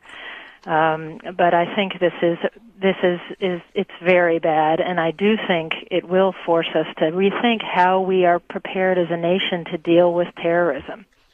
What sort of contingencies are discussed when these matters come up before you planners and people who have to prepare us for this? Well, contingencies like this, attacks on major symbols of American power, which we had today. Both the World Trade Center is certainly a symbol of American economic power and leadership, and also obviously the Pentagon is a symbol of our military power. I think the worst cases that we tend to consider are multiple coordinated attacks, and in the past some people have discounted the possibility of that, but I think obviously now that's proven to be, it's quite clear that it can happen. I do think that it's going to cause us to think about whether we need to take additional security steps to safeguard ourselves against this type of threat. Americans are we have an open society. It's part of our national character. We tend to embrace our civil liberties and protect them fiercely, but I think there are certain trade-offs between those liberties and the kind of security that we might want to heighten in the future, and those trade-offs are going to be on the agenda following this experience. But there are there are security measures having to do with hijacked planes, and that's what we had today. Apparently, hijacked planes flown into the World Trade Center and yes, possibly the Pentagon. Yes. I think in the case of the Pentagon, one of the challenges is that it's so closely situated next to National Airport, so literally hundreds, if not thousands, of flights pass near or even directly over the Pentagon on a daily basis.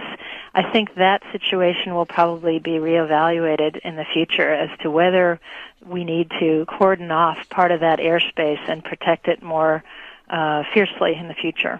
Thank you very much. Thank you. Michelle Flournoy is a senior advisor at the Center for Strategic Studies. We've been discussing today's airplane crashes into the World Trade Center towers, both towers in New York City. The two towers, much of them have collapsed since after much fire. And a plane crash into the Pentagon in Arlington, Virginia, just outside Washington, D.C. World leaders have reacted to what's been going on here this morning. Russia's President Vladimir Putin expressed deep sympathy to the people of the United States. He said he had been informed immediately of the attacks. Britain's Prime Minister Tony Blair said he was rushing back to London from a trade union conference in response. The Foreign Secretary, Jack Straw, said that Britain offered whatever it could to help the United States government to bring the perpetrators to justice. This is assuming that this is a terrorist attack. President Bush said this morning before he left Florida, he described it as an apparent terrorist attack. German air traffic authorities said all European flights to the United States had been suspended after this morning's incidents. The Federal Aviation Administration has grounded American aircraft. Flights have been diverted to Canada. Again, this is a precaution because it is suspected that the planes that struck the World Trade Center this morning were hijacked planes.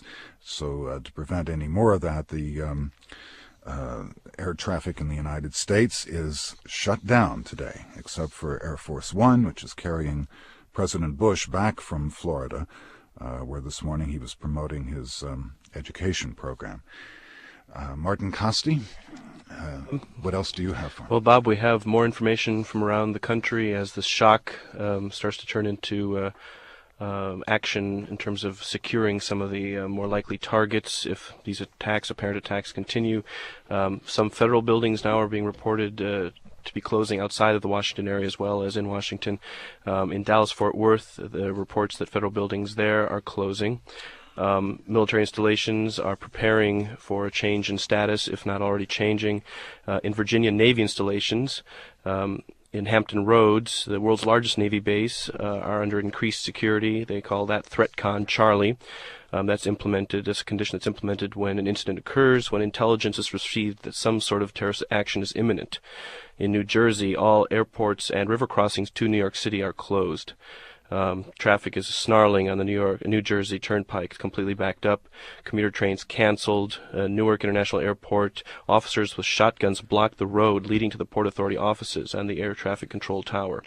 In Minneapolis, Minnesota, the IDS Center, the tallest building in the state, has been evacuated, also as a precaution because of its possibility as a target because of its prominence. Airports are closing, of course, because of the FAA order to halt air traffic. In New York State, again, security is heightened across the state. There are plans to increase security at border points. Governor Pataki has canceled his events for the day. In California, the state is on high alert. The state's emergency council convened as Governor Gray Davis requested heightened security at all state buildings. And in Tennessee, the Department of Energy's nuclear weapons and research complex at Oak Ridge is under heightened security. And all flights from Tennessee's major airports are grounded. Chemical plants are increasing their security. And overseas in South America, Secretary of State Colin Powell is returning to the United States, interrupting his tour of Colombia and Peru. He was informed this morning when he was having breakfast with newly elected and Peruvian President Alejandro Toledo of the incidents, and he immediately made plans to return. He will make brief comments to a meeting of the of local leaders who are meeting in Lima, and will head home immediately. Bob? A plane crashed this morning in Pennsylvania. It is Not known if this is connected to the crashes in New York City and in Washington. It was a 747 jumbo jet, crashed about 10 o'clock Eastern Time, about 8 miles east of Jennerstown, Pennsylvania. This would be the fourth plane crash in the United States this morning. 2 at the New York World Trade Center, 1 at the Pentagon, and a fourth with, it's not known if there's any connection at all. I hate to speak of a normal plane crash, but a 747 jumbo jet in Pennsylvania.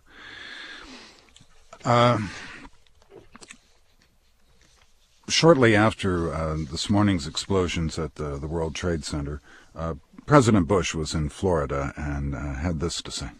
Today we've had a national tragedy. 2 airplanes have crashed into the World Trade Center in an apparent terrorist attack on our country. I have spoken to the Vice President, to the Governor of New York, to the Director of the FBI, and have ordered that the full resources of the federal government go to help the victims and their families, and to conduct a full-scale investigation to hunt down and to find those folks who committed this act. Terrorism against our nation will not stand. President Bush speaking this morning in Florida. He is now on his way back to Washington, D.C. from Florida. Apparently the president believes this is, well, he described it as an apparent terrorist attack. This morning I spoke with a couple of witnesses in New York City who were near the explosion at the World Trade Center. I was sitting in my breakfast table when I heard this loud explosion. I ran downstairs and I saw smoke billowing out of the World Trade Center, and then just moments later another hit, and I live close to a mile away from the Trade Center, and you could feel the heat. You could feel the heat right where I was standing, at least a mile away. It was unbelievable. I was on my way to work across the Brooklyn Bridge, and I was about a third of the way across heading to Manhattan when I saw a plane. And they're never on this approach on the East River because I walk it every day. And it was coming in over the Manhattan Bridge towards Lower Manhattan, and it banked very slightly towards Brooklyn, which told me that there was something wrong. And I thought it was going to crash. And then all of a sudden it swung over as if it was going towards Newark Airport, and hit the World Trade Center dead on. Our building is a block east of the trade towers, and I did see the explosions. And I worried about whether or not we should evacuate, but we thought not to because the street was so bad. And some part of the structure collapsed, and it's not on fire, but our whole apartment and the whole building is full of smoke. And we can't get out the front door because there's so much smoke debris there that we're told that it's not fire. The streets right now are completely empty. So we've wet a bunch of towels. We've just wet a bunch of towels. I've just put my cat in a carrier. Cars are covered with dust. My whole apartment is covered with dust. So it looks like, though, that I don't think fire is going to be our problem. So that's all. The experiences of several New Yorkers this morning after the plane crashes at the World Trade Center and the subsequent collapse of the 2 towers, or most of the 2 towers of the World Trade Center. Each of those towers was 110 stories high. They are no longer 110 stories high. Kathleen Zicci is a senior manager at New York University Hospital in downtown New York. Ms. Zicci? Yes. It's NYU Downtown Hospital. What's the scene there today? We have a very, very high volume of patients who've been coming steadily through the door since the first explosion occurred. We feel that we're very well equipped to handle this disaster. Unfortunately, we have had prior experience in terms of the World Trade Center explosion in '93. The cafeteria has been converted to a triage area. We have wall-to-wall patients in there now. Many of the injuries that we are seeing are somewhat superficial. it would be very difficult for me to give you a patient count because the volume of patients is so high and they are coming through the door steadily. I'm sure you are well equipped, but given the volume of patients that you could be expecting, what do you do about that? Where can you divert these patients to other facilities? We have a disaster plan in place at the hospital that has a very specific set of guidelines in terms of helping us to pull in the resources that we need to handle a situation of this type. We are also part of a network of hospitals, and they have offered their support. We've had many volunteers who have come through who have offered to donate blood. So we have had a tremendous amount of support from our community in terms of our response. You must be expecting hundreds and hundreds. We have hundreds and hundreds here now, and we are expecting additional patients. Ms. Ichi, thank you very much. Thank you. Jackie Leiden is in New York City. Jackie? Well, Bob, I think that for New Yorkers, the nightmare continues to unfold. Every street is now gridlocked with traffic. Subways are shut down. There are reports of difficulty crossing the bridges, especially, of course, impossible by car. I'm going to try and bicycle into Manhattan. Thick gray clouds of smoke where the World Trade Centers used to be. Frustration over obtaining reports on casualties. The hospitals have not been able to coordinate. The command and control center that the city operates, the emergency center within the World Trade Towers. We haven't had a statement yet from the mayor's office. Obviously, people who can walk to New York University Hospital, which is downtown, are not those most critically injured. There would have been tens of thousands of people in that building at 9 o'clock in the morning. However, the total collapse came slowly. So just no word on what is undoubtedly going to be a staggering number of casualties. And I think my plan after we talk will be to try to bicycle into the city to get more information. Thank you, Jackie. Looking at a report from the Reuters news agency, Abdel Bari Atwan, who's a London-based editor of an Arab newspaper, says that Saudi dissident Osama bin Laden warned 3 weeks ago that he and his followers would carry out an unprecedented attack on U.S. interests for its support of Israel.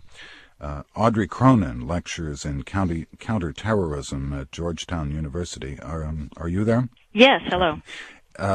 This would seem to be, if it is in fact a terrorist attack, certainly unprecedented.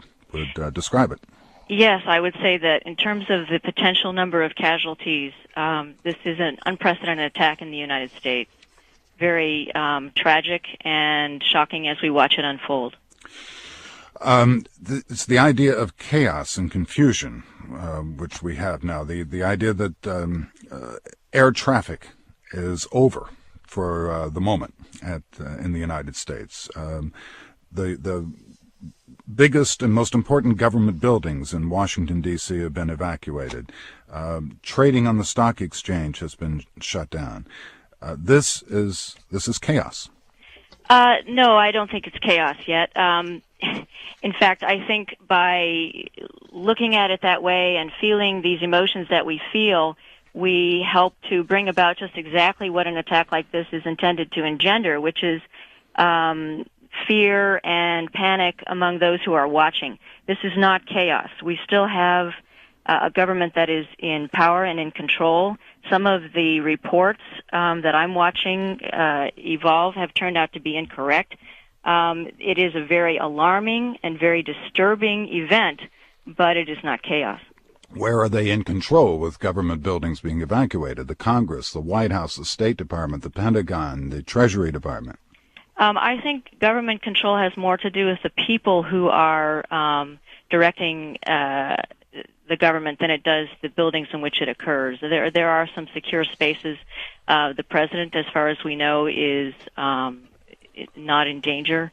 And I would simply say that it's not business as usual, undoubtedly, but to describe it as chaos is only to bring about the kinds of emotions and panic that the terrorists are trying to engender. Dr. Alice Cronin lectures in counterterrorism at Georgetown University. NPR's Alex Chadwick joins me now. Good morning, Bob. I've just come through downtown Washington, D.C., and it's true there is not a sense of panic in the streets, but there certainly are people jamming the sidewalks, trying to get out of downtown, trying to get home. The buildings are shut down.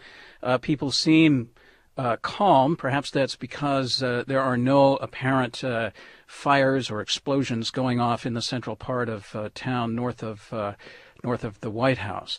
But certainly buildings are closing. Streets are blocked off. Quite suddenly, police tapes go up across streets. One, in fact, in front of our building here, because the Bureau of Alcohol, Tobacco, and Firearms is across the street. And you've been here in the studio, so you didn't hear this, but a little while ago they called for the evacuation of this building.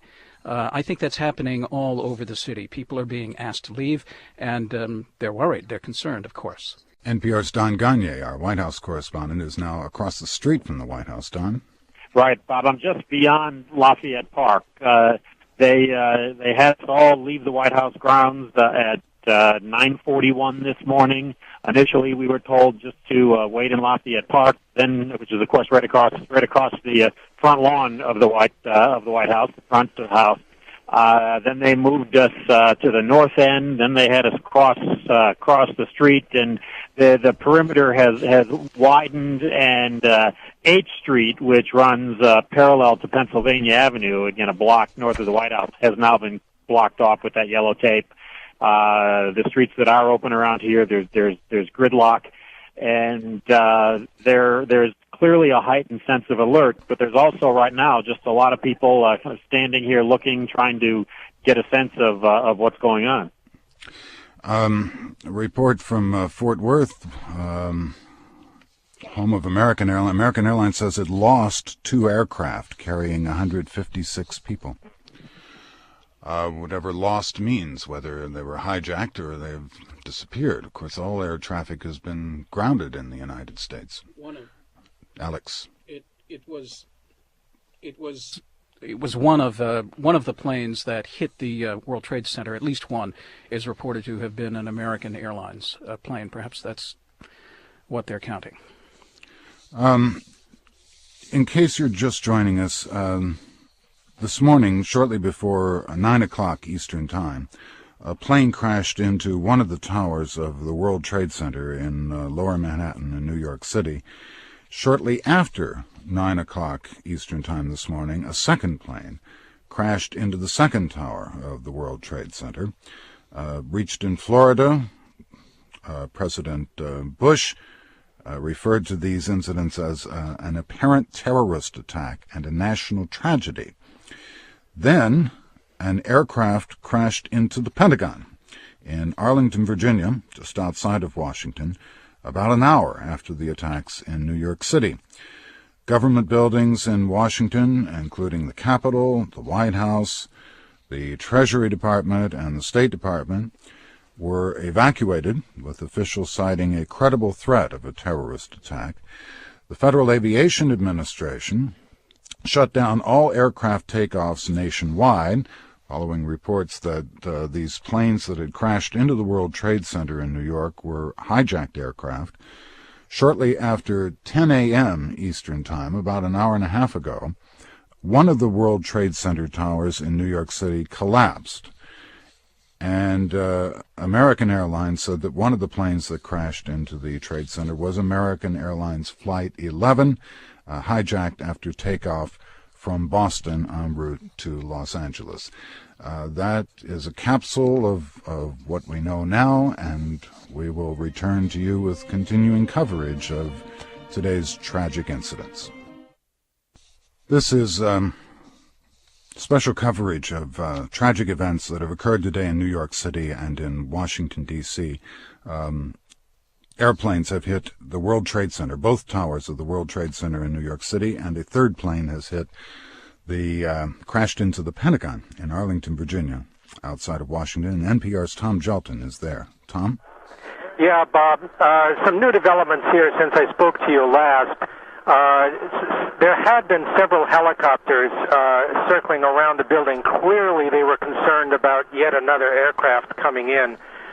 Most of those have now landed. Also, the firefighting activity has died off some. The firefighters have pulled back. The priority now has shifted to first aid, to trying to recover victims.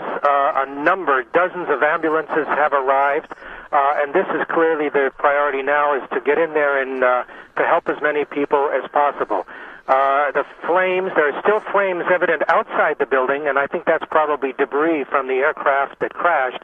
But the fire does seem to have died down somewhat, and as I said, the firefighters have pulled back. Most of the activity now has to do with ambulances. Do you know what happens in that particular part of the Pentagon? Do you know what offices those are? Well, the crash, the attack, really affected the Pentagon from top to bottom. That means 6 floors, and I now understand that it destroyed the first 2 rings. There are 5 rings. The third ring was very badly damaged, and then as you got in towards the courtyard, apparently it was less so. So we've got essentially 2 rings and 6 stories, dozens and dozens of offices, and a number of very high-ranking Navy officers were there, some 3 stars. In fact, the Chief of Naval Operations, Admiral Vernon Clark, had his office in that area, but I do understand that Admiral Clark himself is okay. But there were a number of other 3-star Navy officers who had offices in that area. Below the Navy, the Army and the Air Force also had offices in there. I just can't. We haven't had any word yet on casualties. As you can imagine, just total chaos here in terms of communication. NPR's Tom Jalton at the Pentagon. Morning Edition commentator Craig Childs is in New York, where he has been talking to witnesses about events this morning, the World Trade Center towers collapsing following being hit by airplanes, both towers. Craig? Yes. What have you heard this morning?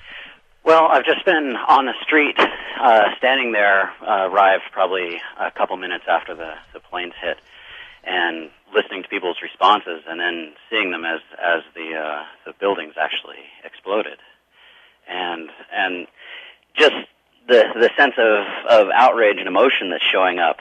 One man passed me, just shouting, "We need to bomb them now," and "I need to kill somebody," and that combined with with another person next to me saying, "My sister didn't go to work this morning. If she had gone to work, she would have died." Craig, pardon me, we're going to go to Greg Chappelli, who's director of the Somerset County Hospital in Pennsylvania. Mr. Chappelli? Yes. You've had a plane crash in your area this morning. We've had a plane crash in a small rural area just north of Somerset. It was supposedly in a strip mine area. We have many strip mines in Somerset County. At this point, they are combing the area for what we hope are survivors. Details are still sketchy on it. It was near Shanksville, Pennsylvania, which is near another area called Indian Lake, which they tell me is where the plane actually went down at. Details at this point are very sketchy. Now, obviously we're wondering if this crash has any connection to the other 3 plane crashes of this morning. There's a lot of speculation, but we have no idea at this point whether the crash is connected at all. This was a 747 jumbo jet. Well, reports are that it's a 767 or 747. We're not exactly sure about that yet either. But the initial reports we have are 767. But that, again, reports are still sketchy. Thank you very much. Okay. NPR's Don Gagne is near the White House. Don? Yes, Bob. Well, we're waiting for information here. They have evacuated the White House along with just about every other government building today. The evacuation word came at 9:41 this morning. Everyone, staff, reporters, was moved out first into Lafayette Park, then across Lafayette Park. We have more and more police tape going up as they continue to widen the security perimeter around the White House. It is quiet here now, outside of the police tape. It's a pretty good crowd of people, a lot of reporters, some White House staff, and some people from the area who are just watching to see what's going on. We're not getting any information from the White House on what the president's plans are. He was, of course, in Florida this morning, reading to elementary school students. When he got word of this, he made just a brief statement that you've described as he took off, and he's in the air, but we don't know where he goes or what the White House, the administration's plans are from here. Well, that was my next question. If the White House has been evacuated and they're worried about possible terrorist action, maybe they don't want him at the White House. Exactly. I mean, there is clearly very high security here, and while they're not telling us what they have done or if they've even had any specific threats here, they have to be concerned about that, and they're not giving us any information as to what their plans are once he lands, even where or when he will land. There are good communication facilities on Air Force One. They may want to keep him there. Do they still have the alternative White House in the Blue Ridge Mountains? Well, that I'm not aware of. I haven't heard mention of that today, but they do have plans for attacks such as this, for situations such as this. But again, we're not hearing anything as to what they plan on doing and where he will go and how he will monitor the situation. I suspect you won't either. Thank you. Exactly. But it is still clearly a very, very live situation. There are still sirens here. Police are absolutely on high alert. Park police, with their white shirts, are standing just across the street from me. They have machine guns and the kind of weapons that we don't usually see these officers carrying, and everyone is just watching and waiting, and it's not clear how long we'll be in this sort of a situation. NPR's Don Gagné near the White House. Peter Overby is on Capitol Hill. Peter? Hi, Bob. What do you know? Well, there are a few senators who are still on the ground here. The Capitol has been evacuated. The senators have told their staffs to go home. In fact, it's rather calm here. It's a stunned calm, a lot of police, sirens in the background, but no real activity around here. The senators, don't know what to make of it the same way the rest of us don't. There's concern expressed about what happened in the intelligence community. People aren't pointing fingers by any means, but they are wondering, how could this have happened? Senator Hagel, Chuck Hagel of Nebraska, a Republican, one of the Senate's experts on military affairs, his take on it is, this country has been changed forevermore. This is the second Pearl Harbor. It's that serious. And Senator Joseph Biden, Democrat from Delaware, chairman of the Foreign Relations Committee, kind of took the other tack. He said he's obviously concerned about this, but he says that he thinks it would be a serious mistake to fundamentally alter the way we do business as a nation because of what's happened today. NPR's Peter Overby, thank you very much. Jackie Leiden still standing by in New York City? Yes. You're still in Brooklyn? I am. I'm preparing to leave by bicycle to go into Manhattan because that is the only way to go. One wonders at even a feeling of something like this in your voice or heart because, all morning I have been able to see the smoke colors change over where the World Trade Center used to be. There is not a feeling of panic in New York City. There is not a feeling of civil chaos, but there certainly is a feeling of confusion and what to do next. The streets are all gridlocked. The bridges are closed to all the pedestrian or bicycle traffic. And the whereabouts of the mayor and the chief of police are at this moment uncertain. The Department of Health has done what it can to assure people that things are running smoothly, but the great irony here is that the Command and Control Center, the emergency crisis center set up by the city of New York, was in the World Trade Center. So although we've had a statement from Governor Pataki condemning this in terms of information here in the city a communication crisis. Mobile phones not working. Anyone without cable television cannot get a television picture of what's happening. And so while New York City is not panicking, it certainly is in a state of confusion, Bob. Martin Costi. Bob, I'm monitoring news coming in from around the world and around the country as people react to these attacks. First of all, in Europe, as may be expected, transportation is becoming more chaotic as flights are canceled or rerouted, especially flights going to the United States, as has been reported all morning. General aviation has been grounded in the U.S. Incoming flights from Europe are being rerouted to Canada, but Canada is also closing its airports or shutting down its aviation, but it's accepting those incoming flights from overseas that were heading to the United States. There's this item coming out of Pakistan. The ambassador of the Taliban movement there has called a news conference for tonight, but it has not been said whether this has anything to do with the incidents this morning here in the United States. But there's substantial interest in what he may have to say. In Switzerland, Alan Greenspan, the chairman of the Federal Reserve, is overseas. The Federal Reserve is very secretive about his whereabouts for security reasons, but they say he is well protected. Markets are closed in the United States.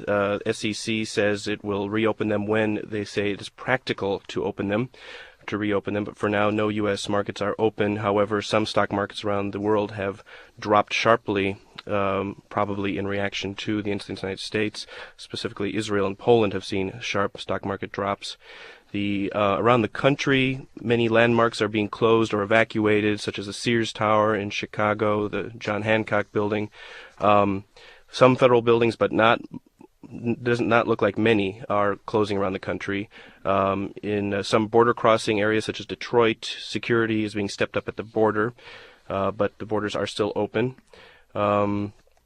And, of course, again, overseas, Secretary of State Colin Powell is coming home he's cutting short a visit to the Andean region. He was visiting Peru and Colombia in support of the administration's policies there, and he will be cutting that short and heading home.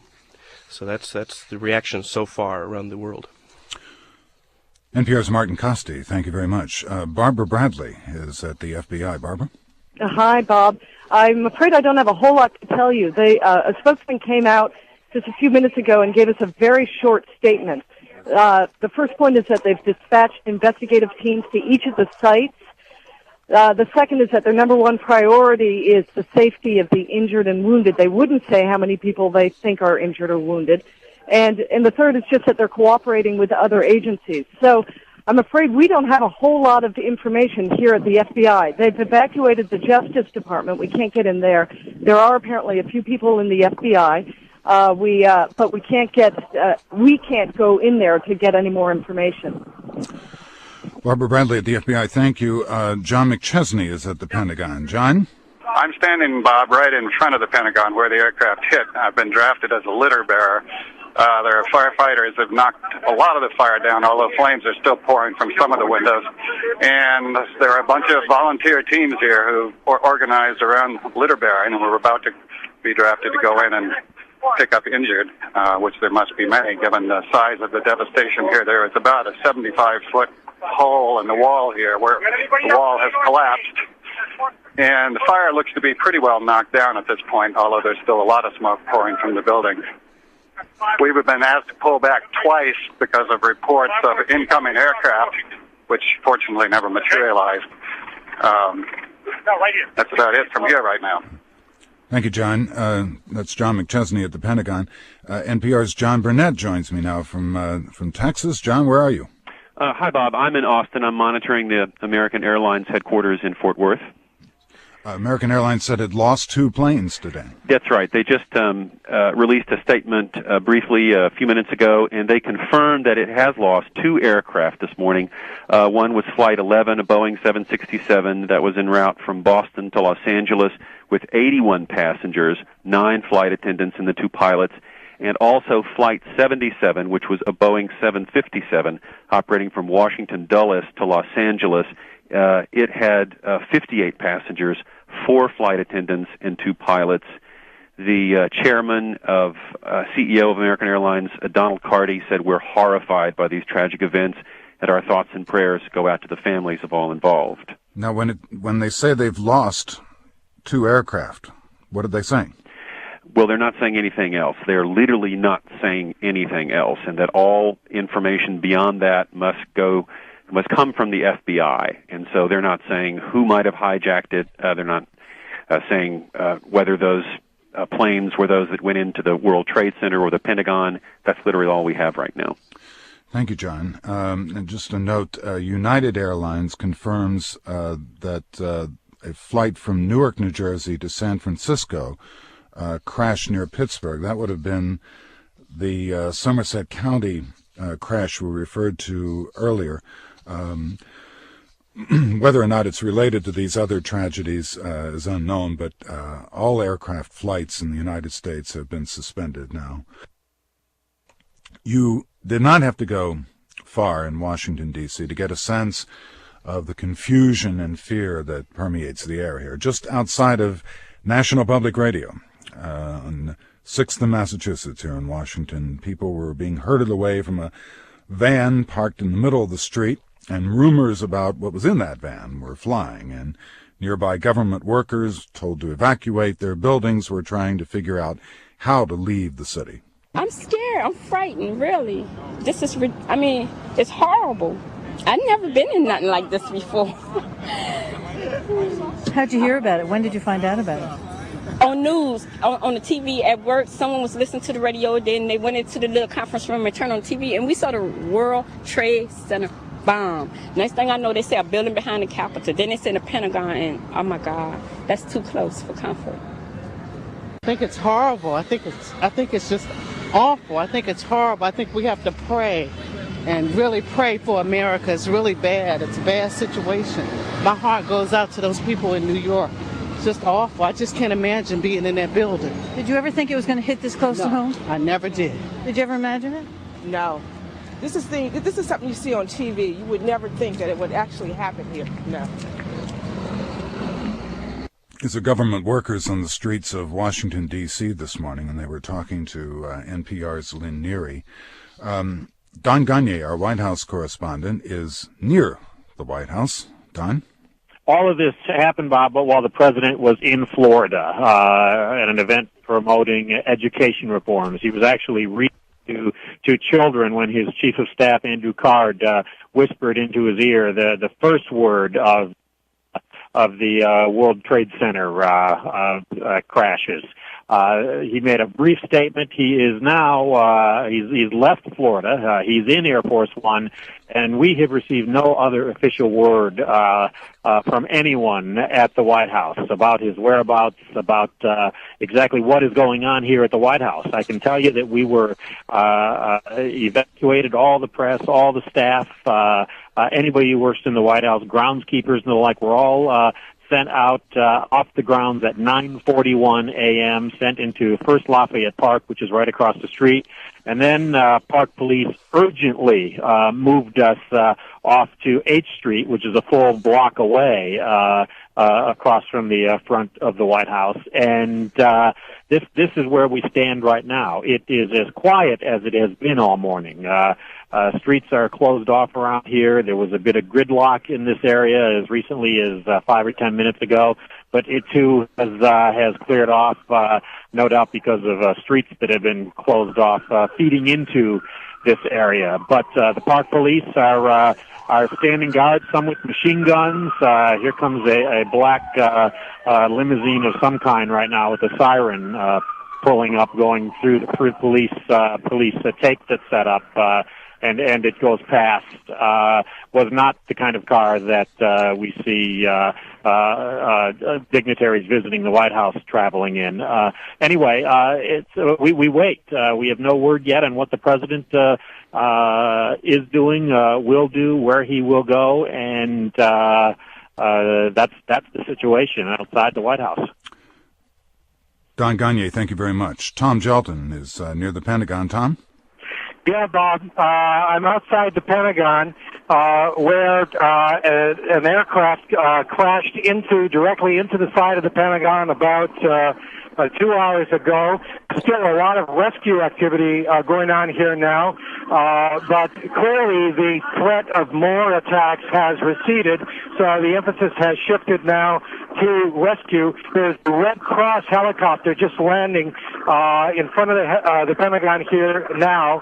A number of ambulances. I can see a couple of dozen ambulances here, but they're not able to get close enough. They're not able to get inside the building to actually rescue people. There's still flames from the. I can see flames in several of the windows at the Pentagon, so still have a major mess here.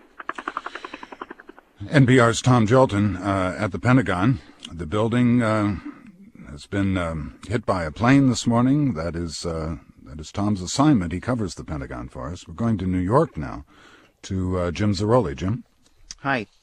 Well, New York City is a scene of utter chaos and confusion right now. It is just a tragic and very upsetting situation. The city is in full terrorism alert. Now, what that means is they've basically shut down all of the bridges and tunnels leading into the city. They've evacuated the United Nations, the New York Stock Exchange.